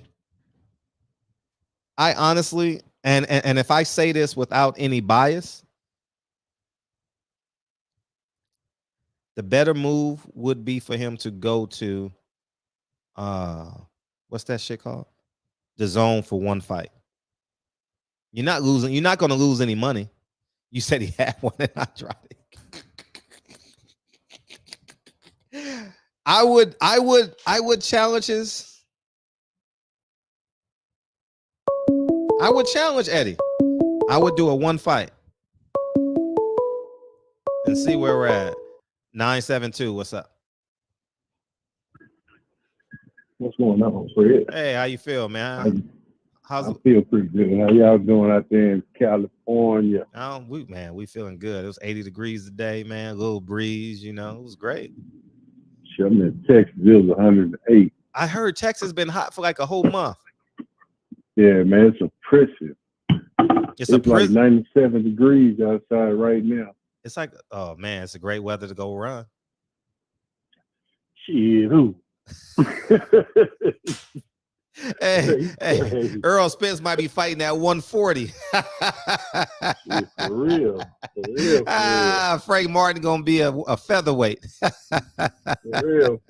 Oh my God. I will say, I think one of the biggest problems with boxing and PBC and all of these guys is really the fact that it just ain't no damn interesting boxers out there. Mm-hmm. Only a few. You know, in the glory days of boxing, it was a lot of good fighters. You know what I mean? But now it's just not that many. You know what I mean? We need another heavyweight. We actually need about 2 or 3 heavyweights. That would be great. What I mean? That would be great. And that's one of the biggest problems. Now, I don't think PBC, as far as paying these fighters, he ain't having no trouble. He ain't paying these guys nothing, man. These companies got plenty of money. He ain't coming out of his pocket funding these fights. He got other people, Showtime, Fox. Yeah. You know what I mean? Us, pay-per-view, us. Yeah. I think the biggest problem is the fact that there's just no interest in just fighters that are captivating like a Mike Tyson or like a Floyd Mayweather, polarizing and good. Mm-hmm. You know what I mean? Mm-hmm. And that's kind of like what's missing. It's kind of flat right now. Well, I'm glad you said that, because at the end of the day, this Floyd Mayweather Oscar shit about to be fun. I ain't lying. Hey, this is gonna be the hottest shit going. Floyd and Oscar. Floyd and Oscar. De La Hoya? Yes. They finna fight? No, but they gonna promote their fighters. This shit about to be fun. Oh man, Oscar gonna pull it off once they sign the contract. If they sign the contract. Oh, Floyd gonna bring out chickens. Floyd gonna they gonna have fun, man. Since they can't fight each other. Oh man, this shit gonna be fun, man. Yeah, I mean, it could end in a Mayweather De La Hoya fight. Mm-hmm. Yeah, you know what I mean. It could. So, it could lead to it. Oscar will love that. Well, I know Floyd was saying something about he want to have one more professional fight. He said that could be the setup.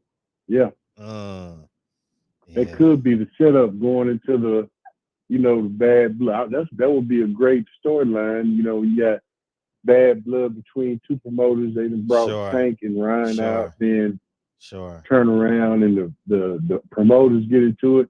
I kicked your ass once, I'll kick it again. Motherfucker, they cheated me, Hey. The next thing you know, you got people paying money to watch two damn near senior citizens fight and paying $100 a ticket. What'd you say? Hey. Yeah. Earl, Floyd done pissed so many people off. I'm gonna tell you like this, real man. I never will. This shit here gonna stick in my craw from now. And for as long as I'm a boxing fan, when that son of a bitch came to that fight in that ski mask, that shit and everybody had paid for that damn fight. I kept a straight face. And I started screaming. It's a goddamn bank robbery. It's a goddamn bank robbery. Mm-hmm. He's gonna kill this dude. Mm-hmm. Everybody's like, nah, man, Conor McGregor. I'm like, dude, this dude came out in a ski mask. Mm-hmm. It's a damn bank robbery. Mm-hmm. They knew he was gonna kill this guy. Yeah. No doubt in their mind. Even Floyd said it. So Floyd, they tell him about Conor McGregor. Floyd go. He gonna kick his ass. Mm-hmm. Man, don't tell me that. I'm like, nah. And then the son of a bitch came out in the ski, and that's right there. And I kind of was like, yeah, motherfucker, that was just too abrasive for me right there. Yeah. The motherfucker came out in a ski mask, for you. Yeah, the ski mask way. Yep. It's a goddamn bank robbery. But anyway, like I say, the main problem is it just ain't no. You got Gervonta Davis. He's exciting because he's a little knockout artist. But he just the wrong side. You got Devin Haney. He's the wrong side. The little weights always have bad motherfuckers. Mm-hmm. But the money is the 147, 154, and the heavyweight. Maybe 160 if you got an athlete like Roy Jones up there that's, just, destruction everywhere they go. But, the product is, you talking about the money. What about the product, Fred? The product itself. Do you think these fighters are as good as they, Nah. The product is bad. So That's shit. It's hard to make money. People are stupid, but they're not that stupid. Mm-hmm. You got to get them. You know what I mean? You got to get them. Hey, by the way, next week I'm sending applications out for a new co-host, man. I'm just saying, new co-host, man. Next week, applications for a new co-host, man. What's up? This motherfucker. Oh. Hey, what's up, man? Kyle is here. You talking to me? Sick all goddamn day, Fredro. Come on. Go ahead, Kyle is here. What's going on, Big Fred? I'm feeling we got Dallas in the building. 972. What's up, Kyle? What's up with it? How you doing, man? Hey, man, I'm Tank, and Fred is Mayweather, man. He's protecting me. Boy, Floyd out here doing boxing pimping, dog. Boxing pimping 101. That's my fighter. That's my fight. I call all the shots. How about Tank call all the Tank? How about you fight him at 137, dog? I'm just saying, just fight. You ain't fighting for a belt. Oh, the WBC gonna jump in there. Hey, I'll fight. I'll sanction this shit. What do you want? You know. So. Hey, look, I'm gonna start some stuff right now. Take this out, Kyle. I'm the king of that. Start some shit. I want to know, Kyle. I want to know why you ain't jump in and stop Deacon from getting out his character. I tried. Boy, I was singing. I was doing. Hey, nigga, nah, hell no. Hey, listen. If you go rewatch the show though, if you look up in your left corner of the screen, you'll see a nigga with a Malcolm X hoodie. Wave me off. Oh, he a hater. Oh, he's a stone cold. Oh, this nigga's he threw me under the bus. Oh, man, I can't take Kyle nowhere, man. Man. Damn, Kyle. I was laughing so hard. Deacon said he pulled out guns. Where you at? Let's move the rock. I was like, what the hell? Hey, boy, Deacon had me rolling, boy. Hey, listen, I rewatched that show like twice since then. I watched it this morning when I was on my sick bed. That helped me get better because I was laughing so damn hard. You know, laughter is the best medicine. Boy, I was cracking up. Boy, he told that nigga, he said, I'm gonna go ahead and get them Haitians. I said, oh man. He said, I see some niggas raised from the dead and shit. I see 2 dead bodies rise up. I said, oh shit. Oh man. I was looking at you and Fred's face. I was like, man, where is shit going on? when the other dude came on, when the other dude came on, it got even funnier, dog. Yeah, when Mr. Henderson, what's up, Mr. Henderson? Hey, yeah, man, it was good. When the other dude came on, where he was like, I thought he was talking about Delonte, and then he dropped the. I thought he was. The Deacon jumped out. Well, fuck you, suck my dick.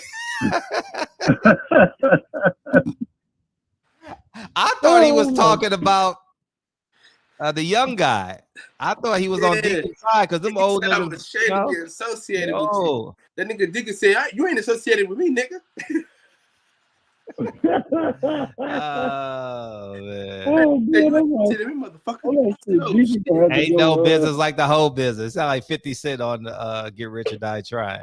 Ain't no business like the whole business. I said, hey, I'm gonna pull up on Al. What's up, B&B Boxing? I'm gonna pull up on Al Heyman. I'm gonna pull up on his ass. I'm gonna catch him going. I'm gonna catch him going to the airport. You gonna pull up on Al Heyman? Yeah, I'm gonna pull up on his ass. I'm gonna start some more shit. My camera gonna be hot.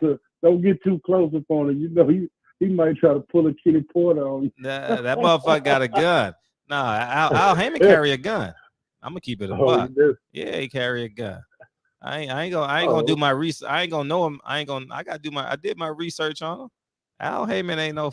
Nah, Al Heyman, and he riding dirty. Shit. Al Heyman said he ain't gonna let one of y'all young bucks get up on him. Nah, Al Heyman, he got pulled over once for having a gun. You know, shit.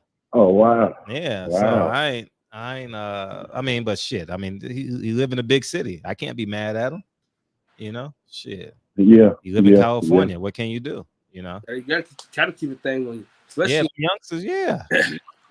And I think I'm gonna say this and I'm gonna get out here. I think another problem Al Hammond probably dealing with. I bet Floyd is a goddamn headache. I bet he probably be influencing a lot of decisions Al make. You know what I mean? Putting his input in here, input in there. You know what I mean? And like, I bet it's a headache dealing with Floyd, man. I guarantee you.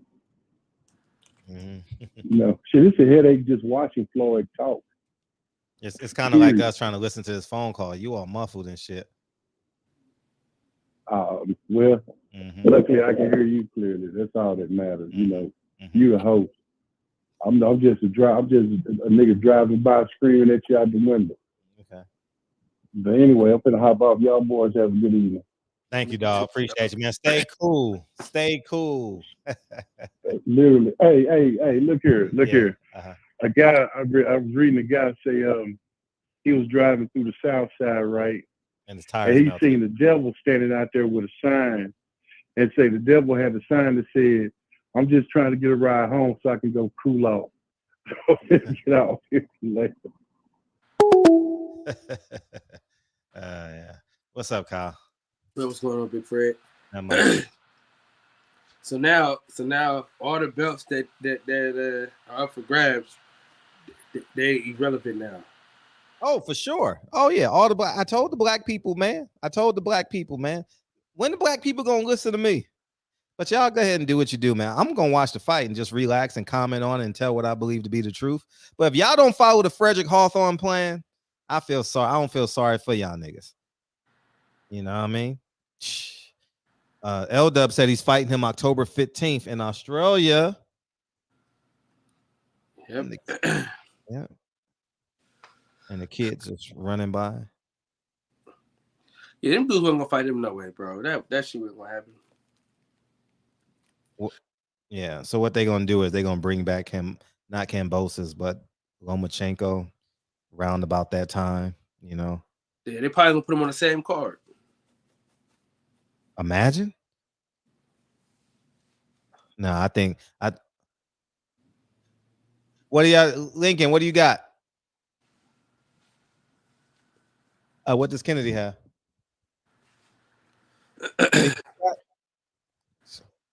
No, put it back. Yeah, they sneaking by.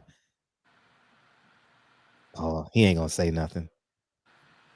He ain't gonna say nothing. He doing the show. The toy room is next to my office. Is that a good thing or bad thing? Well, during the day, it's loud. No. Nope. No. Can I put it in my bed? Can I put it in my bed? Can I put it in my bed? You said it's a good thing or bad thing that the toy room is right next to your office. It's a good thing because I can hear them. You know, I can hear them. You know, and but yeah, it's no way. Loma gonna have his own date in America. Wherever they gonna fight, that's where he's gonna fight. So he'll probably fight in New York in December. He'll probably get the Heisman date. You know, They're gonna handle his business, then beat Loma, and then go up to 140. Yeah, he got to keep them belts as long as he can because he's gonna be irrelevant at 140. How's that? Because it's already gonna be in play. And Teofimo is not going to, not unless Teofimo gets a belt and they fight, or Devin. But Dev's the mandatory, bro. Oh yeah, he got all the belts. I stand corrected. He will be a mandatory, and it got no flavor though. It got to be Teofimo versus Devin. You know, it got to be. I mean, see. I'm gonna say something. Devin Haney has the support. has the support, but not the direction. I think the direction is off a bit in terms of longevity in the sport. I think Devin should have been a rock star. I think Devin should have been independent, been a rock star, did everything possible, knocked everybody out. did what he, you know what I mean? Because he already got the bag, right? Why do you think he's not as big as he's supposed to be, or felt like he was on his way to? He was definitely on the way. He didn't listen to me. like I'm just keeping it a buck. And it's not that I have the answers. It's just that I know what they're going to do with him because I seen Pernell Whitaker. I seen it. I seen it. And then so you also got to take into account too, because like the it's two-pronged. And I'm just speaking just the truth. It's not like this is not like no hate or no diss, right? This is how stupid black fans are, new media, the LDBC, and black fans just in general. Devin Haney versus Gary Russell. Let's just say it had a 10% chance of happening, 20% chance of happening. Niggas don't understand the power play that was in that. This would have been the first fight in modern boxing that the fans forced the media, forced boxing to oblige by the fans, and in immediate fashion. It's never happened. We begged for Floyd and Pacquiao for a decade. That fight meant so much. It would have changed the whole paradigm, but we didn't act accordingly. Two-pronged. Now here's the other thing I want to say. We can be the loudest and not be the most powerful. See, I think black fans, I think black media, I think independent black promoters have to go into boxing with purpose. You can't just be a soundboard and say, fuck you, this is this, this is that. You got to go in there with the intention of taking over. You got to be Putin. LDBC should have been Putin. They should have ran over every media company. Fuck Fight Hype. Fuck Fight Hub. You should have ran these motherfuckers over. That's what I wanted to do. I done knocked them out physically, a few of them. You know what I mean? So that's what I would have done. Ran their ass over. Fuck them. You ain't got no love. You get what I'm saying? And that's what we should have done. And then guess what? Now you got the fighters just we done cleared the runway for the fighters to take off. We don't want power. We want to be the loudest. We want to hang out. I think on a macro level, it's not where it should be. On the micro level, it's great. Like I know you, I know Blue Blood, I know everybody else. Me and Black Fight Fan, he actually donated to the event in Houston. He donated $500. It was a great event. We had 150 black people. But what I wanted to do was flip it. I was gonna create an army. Remember when remember I was gonna take over the. I don't know if you knew my channel now. I was gonna take over the weigh-in at the Gary Russell Jojo Diaz fight. I think I knew that. I was gonna take it over. I was gonna have people just yell, just literally take it over with signs and shit that say "fuck Golden Boy," this and that. And then I was getting some "I'm scared" emails. I'm scared. I don't think we should move like that, Fred. I don't think that's the right approach, Fred. I'm like, the nigga said you're a nigga.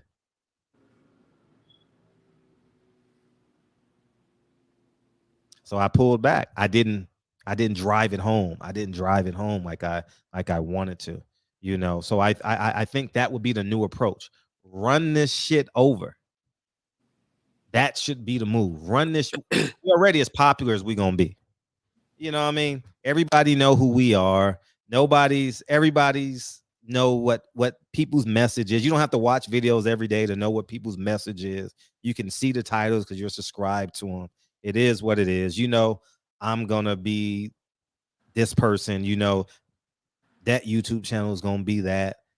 But we didn't take over the sport, and we had a chance to. But now it's too late. I think we're more of a social group now. I think all of new media is more of a social group than a motherfucking like take this shit over.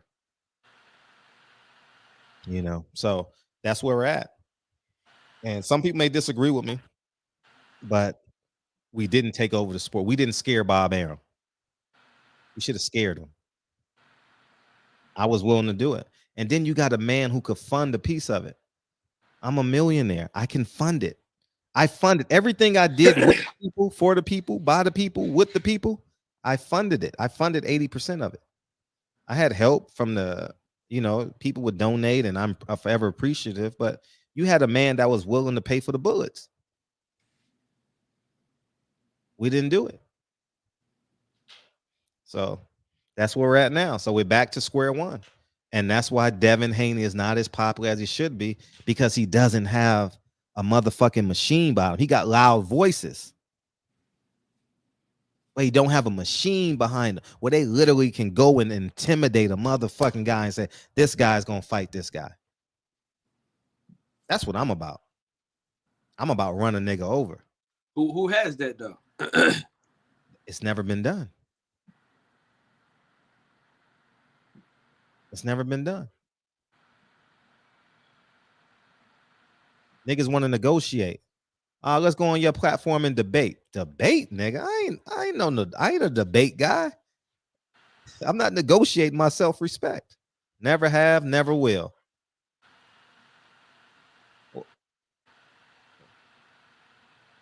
So, that's and this is the honest truth. We had a chance. Now where Devin Haney is new media's #1 darling. Oh shit, Dante gonna get mad at me. But you know what I'm saying, like not new media as in Dante, but new media versus the old media, like the collective, But if he had a machine that was willing to run in and intimidate, you got to intimidate. You got to take power. You got to instill fear. My microphone instills fear into Al Heyman. 1%, 2%, 3%, 4%. I don't give a fuck. But I did see that Juneteenth card, though. That's all me. 100%. That's all Frederick Hawthorne. That's all his ingenuity. That's all alternative media. Thank you, dog. I'll call it alternative media. Thank you. I don't want Dante coming at me, man. Dante, I love it. He was a great asset to me. What's up, BNB? What's up, man? What's up, man? Who is you, nigga? I'm a real nigga, man. I smoke weed and gang bang all day. I'm a real nigga. What's up? No, I want to know what's up with what do you think Devin Haney's next fight is going to be? It's going to be Kambosos. Are you sure about that? That's what L-Dub said. It's happening. That's what L-Dub said. Who said that? L-Dub. He breaks all the fights dates. Nah, I don't think that's gonna be his next fight. I think his next fight is gonna be Lomachenko. I think it should be. If L-Dub said it, it's happening. I don't think Bob wants a Kambosos fight. We already know what's gonna happen. So I don't like the conversation when people talking about what Devin Haney's gonna do. He could move up or whatever he's gonna do. He could fight a certain type of people. Bob got a plan for him. Bob's plan for him is for him to try to unify with Lomachenko. That's my heartfelt decision, and I ain't even gonna lie to you that Devin is in a world of trouble. You think so? Yeah. I think I think Lomachenko can beat him. Yes. Oh, Lomachenko can beat him, but I mean, Loma's old, man. Nah, he ain't that old. He like what, 34 now? I don't know, man. Devin 23, man. Devin good, man. Like he couldn't get past Teofimo Lopez, Jeff. How you gonna get past Devin is cool, but I look, bro. Look straight up though. I'm gonna keep it a whole buck. I'm gonna keep it a whole buck. Yeah. I've never been like looked at a Devin Haney fight and ever been like, oh, I've never said that. I respect that. But he wins though. Like you got to understand, like Kareem Abdul-Jabbar had the sky hook. Devin Haney has a jab. Devin Haney has distance. Devin Haney has intelligence. Like it's not like sexy. Yeah, I want to see Michael Jordan float through the air and do that shit. I don't like Kareem's, but he's all-time leading scorer. I think Devin's a bad motherfucker, man. Like I really think he's good. Yeah, Devin's undisputed. Devin's bad, man. He is. He got it. He got it the way he got it. You know what I'm saying? I'm proud of him. He's never even been in the close fight, bro. The closest fight he had was a guy winning one round on one hit.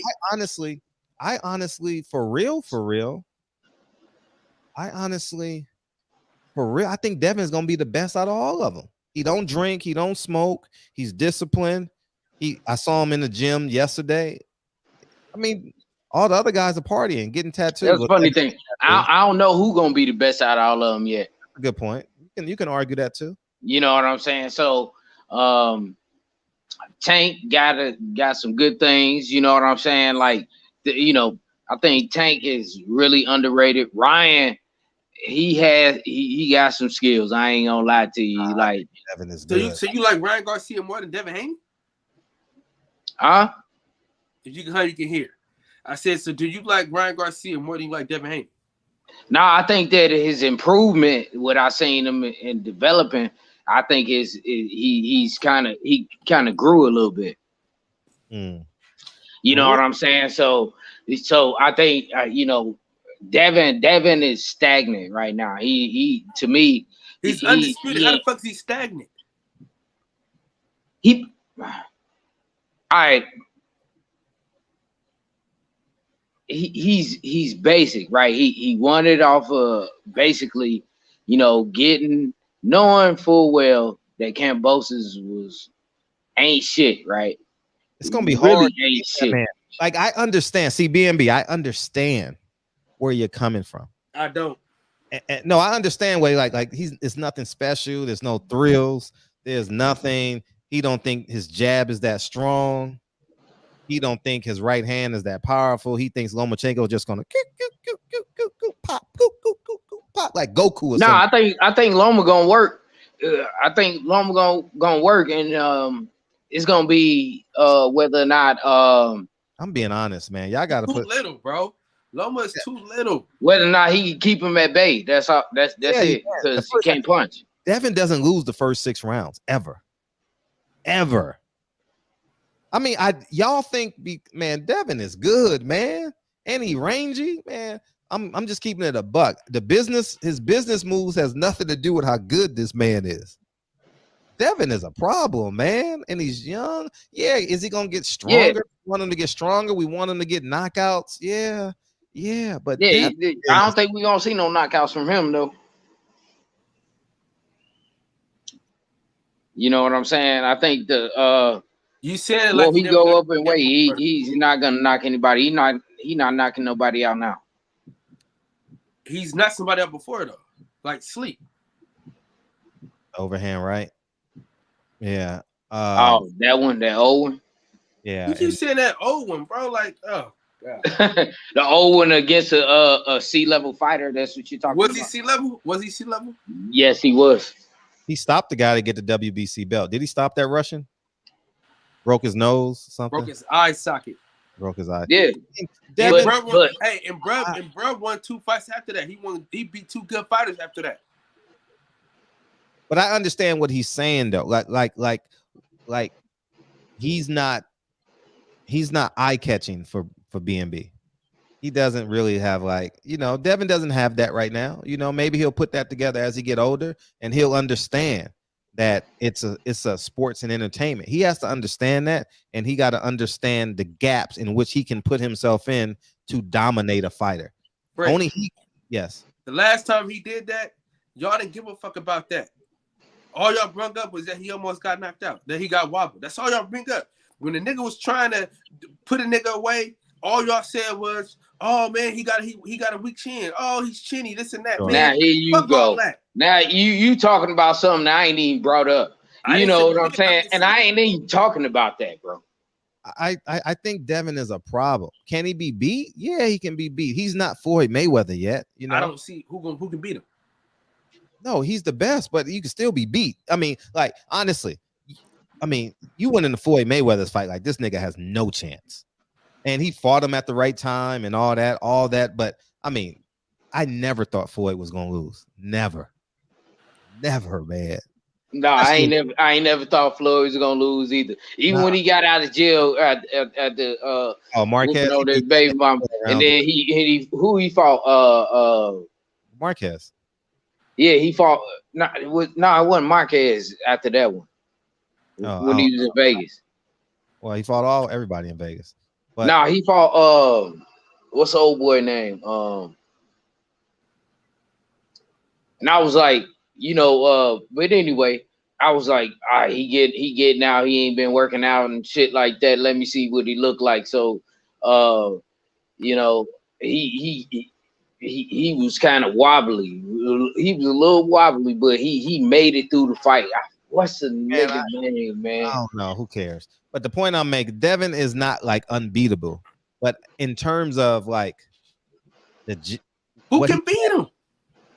Oh, he can be beat. Tank can beat him now. How? What are you gonna do? What with a lucky punch? No, man. Come on, man. Come on, man. Tank can box, bro. Tank is too little, bro. Tank can box, man. He's too little and he's not disciplined. No, man. You don't know. Tank is different, on, man. Man, bro, man. Devin is not unbeatable. You is not gonna be able to say that here. Kyle, man. If Devin Haney was that easy, people would already fought him. You talking about Ricky Hatton? What? Ricky Hatton? Well, who the fuck is Ricky Hatton? You said the fighter that he came back? Well, I don't know. Nah, it's not Ricky Hatton. It's Oh well. Anyways, the Mexican dude. Okay, Marquez. I said Marquez. Was it Marquez? Yeah, he beat him 12 rounds. Not after that 2-year layoff that he took off the first time, but but anyways, I'm gonna say this. So he can tell you. No, I don't care fuck about that. I think their business decisions are terrible. I don't agree with Haney business decisions at all. But we're talking talent. All them guys can beat each other. I think long range, because Devin doesn't drink or smoke, he's gonna be the better of them. I think Tank may be a meteor. I think I saw some videos of Shakur I didn't like, so but Devin, I think Devin, in terms of longevity, I think he's gonna be there longer. For real, no lie. Let's say this though. He has that opportunity. I can see that. I can see what you're saying, Fred. Yeah. As long as he keep it basic and fundamental, like the way he been doing, you know what I'm saying. But it's eventually gonna come a point when he's gonna have to fight. So you know what I'm saying. That's the point that we get to with him in his career, because I've been following him since he was on Showbox. Yeah, you know what I'm saying. He's gonna have to get into a firefight, and we gonna see. But it's hard to get into a firefight with a Shakur and a Devin. You don't get into firefights with guys like that. You don't, not unless they want you to, or not unless you got a gas tank that's on steroids. Well, shit, I think it's out there. Look, the Lomachenko fight is one that is going, which he should take. I think, you know what I'm saying. If he is who he says he is, he should beat him, no problem. Right. There it is. You know what I'm saying? I understand what you're saying. You don't think Devin is the most naturally talented fighter? No, he's not the most athletically gifted. I understand that. I understand exactly what you're saying. You're right. He's not fluid like a Tank Davis. He's not fluid like Shakur. Shakur is like poetry when he's on his shit, right? You talking about Robert Guerrero? That what you talking about? Yeah. That was his first, but that was the first fight on the Showtime contract, Robert Guerrero. But anyway, that was his when Shakur fights, it's like poetry. You throw a punch, he catches, he counters, Devin is a little bit more rigid. You get what I'm saying? He's a little bit more rigid, more mechanical and shit like that. But he's still, I mean, we still got to tell the truth, man. Devin is a problem, man. Devin is a big problem. And go ahead, listen. Go ahead, Mr. Henderson. What's up? Yo, Fred, I gotta get on Kyle's ass, but you're right. Devin is a problem, but the problem with Devin is he get caught. But like Gambosis lost every. Hold on, Kyle. Let me get my bars. Look. I scored the fight. Go ahead, Mr. Henderson. I scored the fight. Yeah, I scored the fight. I didn't give. Maybe Gambosis got like 2 rounds at most on my scorecard. But did Devin get caught? Yeah, he did. And my whole thing is like, if Devin always gets caught. So like, man, if Tank catch him, you know what I'm saying? Like, if Tank catch him, bro, that's a competitive fight. And I think Tank is gonna catch him. Like, I think Devin needs Tank just to get that medal. Like for us to see him in that dog fight, like it's gonna have to be Tank. That's how I feel about it. But I don't think it's a wash. I think it's competitive, like you said, Fred. It's a competitive fight, man, and I understand Shakur makes it look much easier than a Devin Haney. Tank is a little bit more power and boxing IQ. I get it. But you got to get inside of Devin. Like, you really got, it's hard. That jab's serious. Professional fighters, like Kambosa's whole plan. His dad said, "Here, man, Devin Haney's young. He's not strong. He has a weak jab. Hey, son, all we got to do is get inside of him and do what we want to do, and we'll be able to bully him." I swear to God, that was his game plan. And he couldn't do it for 12 rounds. That tells you that Devin understands how to fight, how to do this. For sure. Devin Haney might be Mitch Richmond. Shakur might be Michael Jordan. And Tank might be Clyde the Glide Drexler. Hell, I don't like these comparisons. I don't like that comparison either. It was, but Devin Haney is like Mitch Richmond for sure. Playing in Sacramento,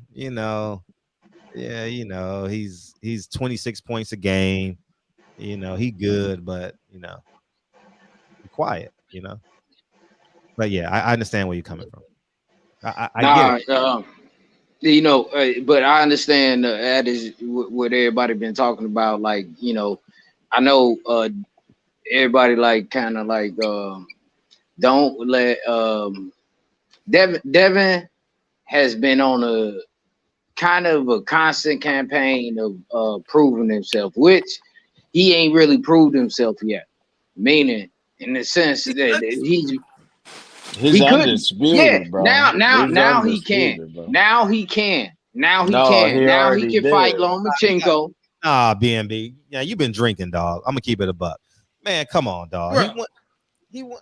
Come on, man. Put some respect on what niggas accomplished, man. It's like me hating on the nigga, man. I ain't hating on the nigga. Man, you hating nigga. I can't tell, bro. Man, I ain't hating, bro. Bro, he went all the way to Australia. No, I want this fight with Lomachenko so I can see, bro. You saw it. You beat the man to beat the man. You a Devin Haney hater, cuz you praying my nigga down. What? You praying my nigga down for?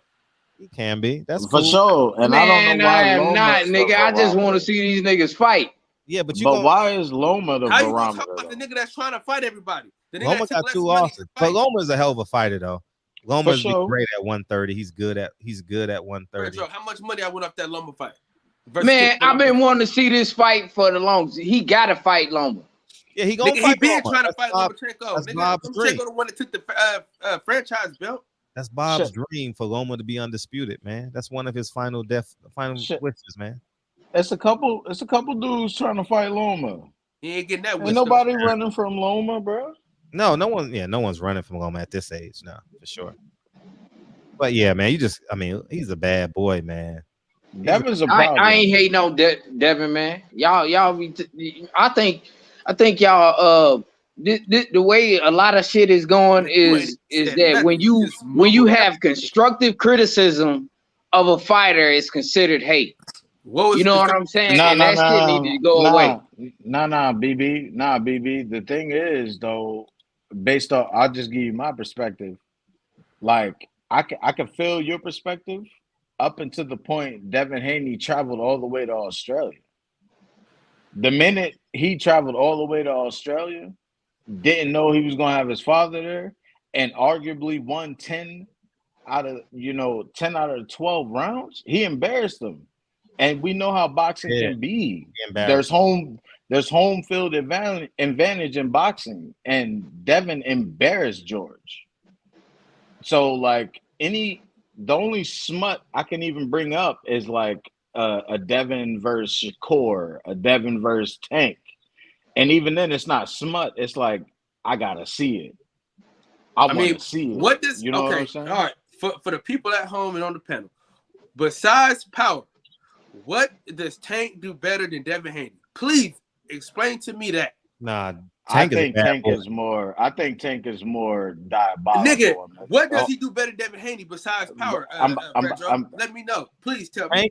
Tank has an IQ just as good as Devin's. For sure.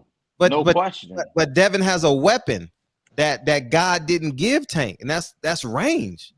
That's a jab. Like, but Tank, man, Tank don't mind getting hit. Y'all didn't answer no questions. What does he do better than Devin Haney? What does Tank do better than Devin Haney? Oh, that left hand. I'll tell you, timing. That's what he does better than. Shit, that damn right hook is a motherfucker too. And the one shot, yeah, the one punch knockouts, timing. He gonna slip his jab. Tank gonna slip his jab and come up with an up or a hook. Devin Haney's. Devin Haney is not the same fighter rounds 1 through 6 versus 7 through 12. He gets a little bit. His punch count goes down. He's a little bit more measured, and that's when Tank is probably gonna have to take. Well, that's like every other fighter, but even more so with it's a great fight, man. It's a great fight. I want to see it. It's a great fight, but we're gonna get Ryan and Tank.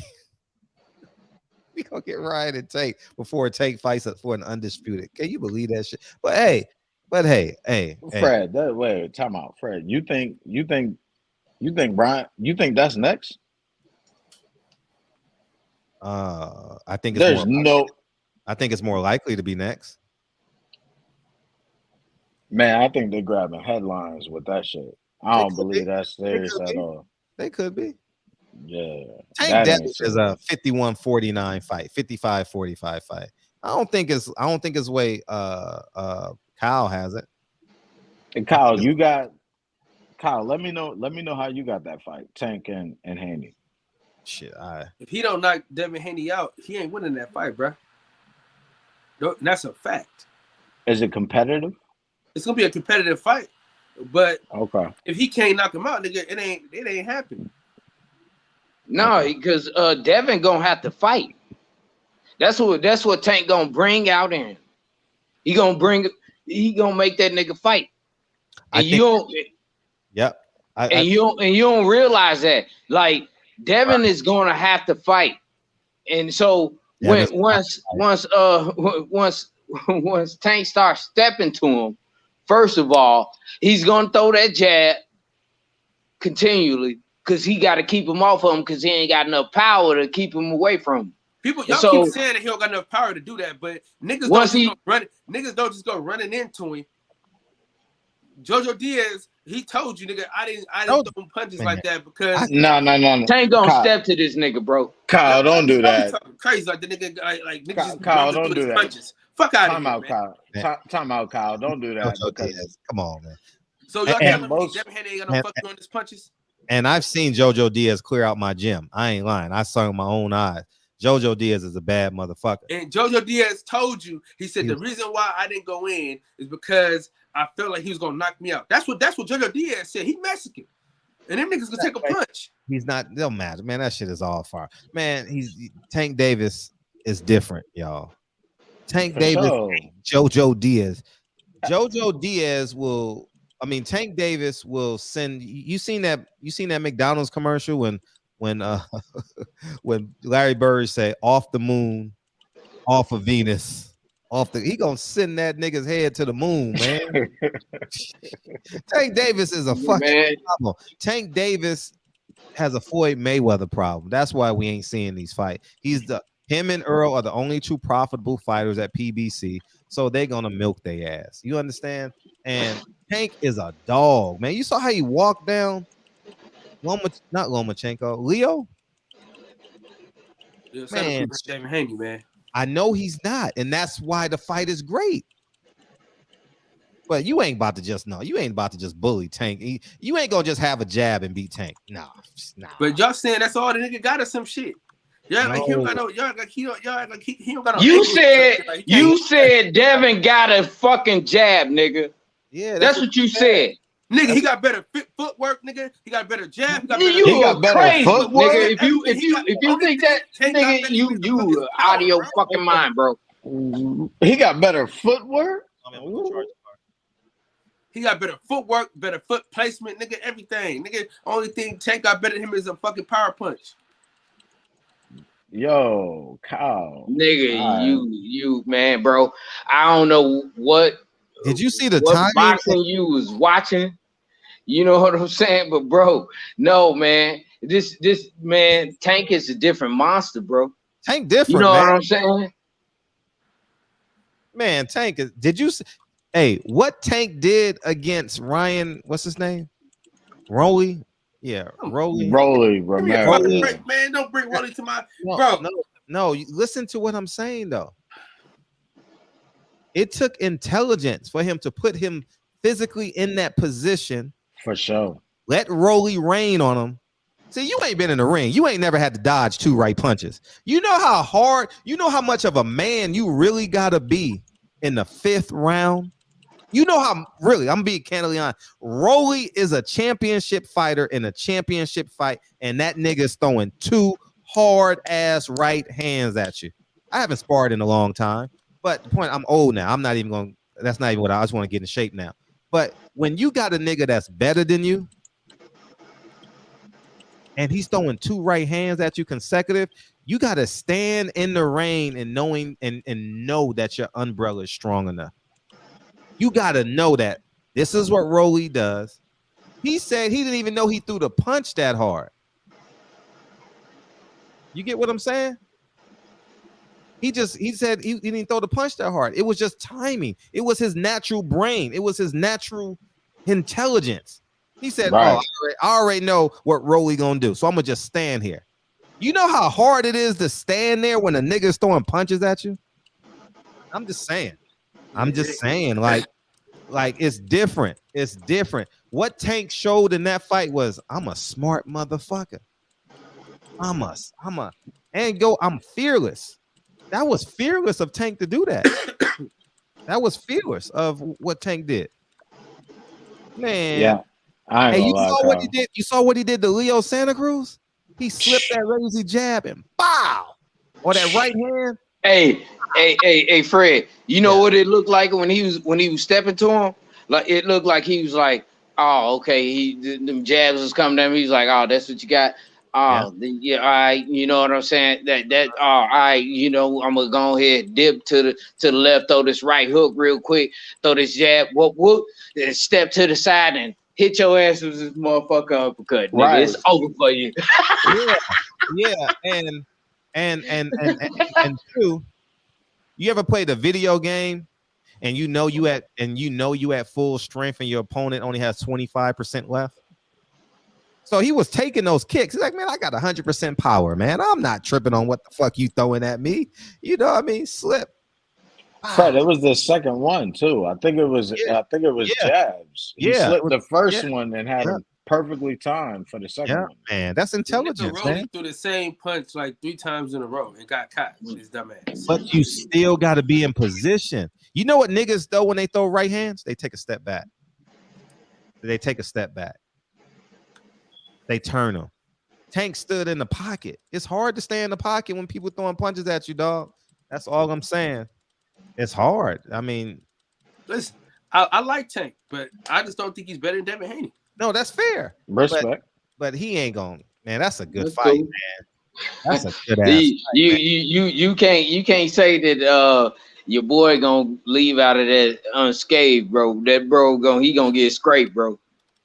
Yeah, I don't think Devin is. How the hell you can't even say that, bro? He got caught one time trying to please you niggas. I don't even think he was trying to please who? Nigga, that pleasing you, nigga. It ain't pleasing me. Kyle, he got caught by Cambosos. Like, this is what I'm trying to say. Like, let's be real about it, bro. It's boxing. You gonna get touched every now and again, bro. But he barely touched it. But with Tank, you don't want to get caught. That's the point. You don't want to get caught. It's smelling salts if he catch you. You know what I'm saying? Oh God, man, bro. Look, man. If he step in there, only thing he gotta do is this: is make sure that Tank stay off balance. That's it. If he could do that for 12 rounds, he has a possible chance of winning the fight. If he can't keep Tank off his square and make him always reset, you know what I'm saying? And once Tank makes him reset, Tank only has to go forward with his offense at that particular point and punish this dude for his game plan. Bro. I'm telling you, look, it's not it, dude. If he wins this fight, he gonna win it with some shit, bro. Tank gonna say fuck it. Let's go. Yeah, at some point he gonna say fuck it. Tank gonna be like, fuck it, let's go. At some point. Let's fight, nigga. Let's fight. Let's fight. Fuck this boxing shit. Yeah, you got that jab. You looking good, but I'm walking towards your ass. Throw the jab, nigga. Throw the jab. Baltimore gonna come out at some point. Yeah. Well, good thing. Hey, listen. Guess what though? It ain't gonna happen. But you know, one of the rules in boxing is, look, man. Hey, once you get hit, your whole game plan gonna change, bro. We got our blood. When he get hit, we'll see what his game plan is after that. Yeah, man. I understand we don't like who they handlers are, but them some bad motherfuckers, man. You got to put some respect on who they are. Devin is a hell of a fighter. He's still learning on the job. It's gonna take a great fighter to beat him at this point. He ain't making no mistakes, man. Devin ain't going into that boxing ring gonna fight outside of himself. You're gonna have a game plan. You're gonna have to have the talent to do it, man, and the fearlessness. And it can be done. It's only two. I think someone mentioned Gary Russell at 140. I think Gary Russell would be a hell of a fight. I think someone with that type of motor, with that type of Jason Voorhees, can give Devin Haney problems. Maybe like a Regis Prograis, maybe. You know, I don't know. I think Regis might be too much for him. You know, Regis got power, and you know he unorthodox like a motherfucker, and he left-handed, and you know what I'm saying. I don't think nobody gonna fight Regis at 140. Shit, but like shit, nah, Gary Russell wouldn't be too much. Gary Russell a handful. Not. Regis will not. I'm talking about Gary Russell, the 140 Gary Russell. Shit. Nah. He a bad motherfucker. Not enough. He's scary. He's like Jason Think Voorhees. about your fucking mind, man. That nigga, what? He beat Jerome Anderson in the amateurs, nigga. Cut it out. And he saw what he did to Victor Posto. Yeah, Victor Posto. Hey, he fight like he hungry. He fight like he fight like a slave trying to be a house nigga. You know what I mean? Like he a house nigga trying to, man, he just go. I'm like, man, I'm excited to see him fight in January, dog. Well, hey, listen, guys, we live for the boxing session, man. And I'm gonna be there. August 13th, if y'all want to get y'all shit together, man, and hang out with your boy. We in Vegas at the World's Resort for Troy Isley, man. You know what I'm saying? So y'all come kick it with your boy. Come support Troy Isley, man, and go from there. That's 100. Yeah, all right, man. But Kyle, you crazy. I don't know. It ain't gonna be easy, bro. It ain't gonna be easy, Kyle. Yeah, Kyle crazy for that one. Y'all niggas get off the line, man. I'm gonna see y'all niggas tomorrow. Man. All right. Thank y'all for making the conversation beautiful. Yeah, Kyle, you crazy for that one. You think Devin just gonna roll through these niggas, man? Come on. I ain't saying he gonna roll through the niggas. Yeah, you are. You talking like Tank ain't shit. No, I like Tank. Nigga, I go to all the Tank fights. No, don't give a fuck. I like Tank. You talking like the nigga ain't got no talent. I know Floyd is one of the worst pieces of shits in terms of, you know, being selfish and arrogant and all, but the talent. Listen, man. Devin Haney is special. Tank is special. It's a good fight, but at the end of the day, first of all, it's not going to happen. It's not going to happen. First of all, it's not going to happen. Right. You're right. It's not going to happen. We just did that for ratings and a good time. Yeah. Hey, then that's the outro. You know what I'm saying? All fantasy fights are just for a good time. You know what I mean? Welcome to Barbershop Conversations, where the best fights are only conversation.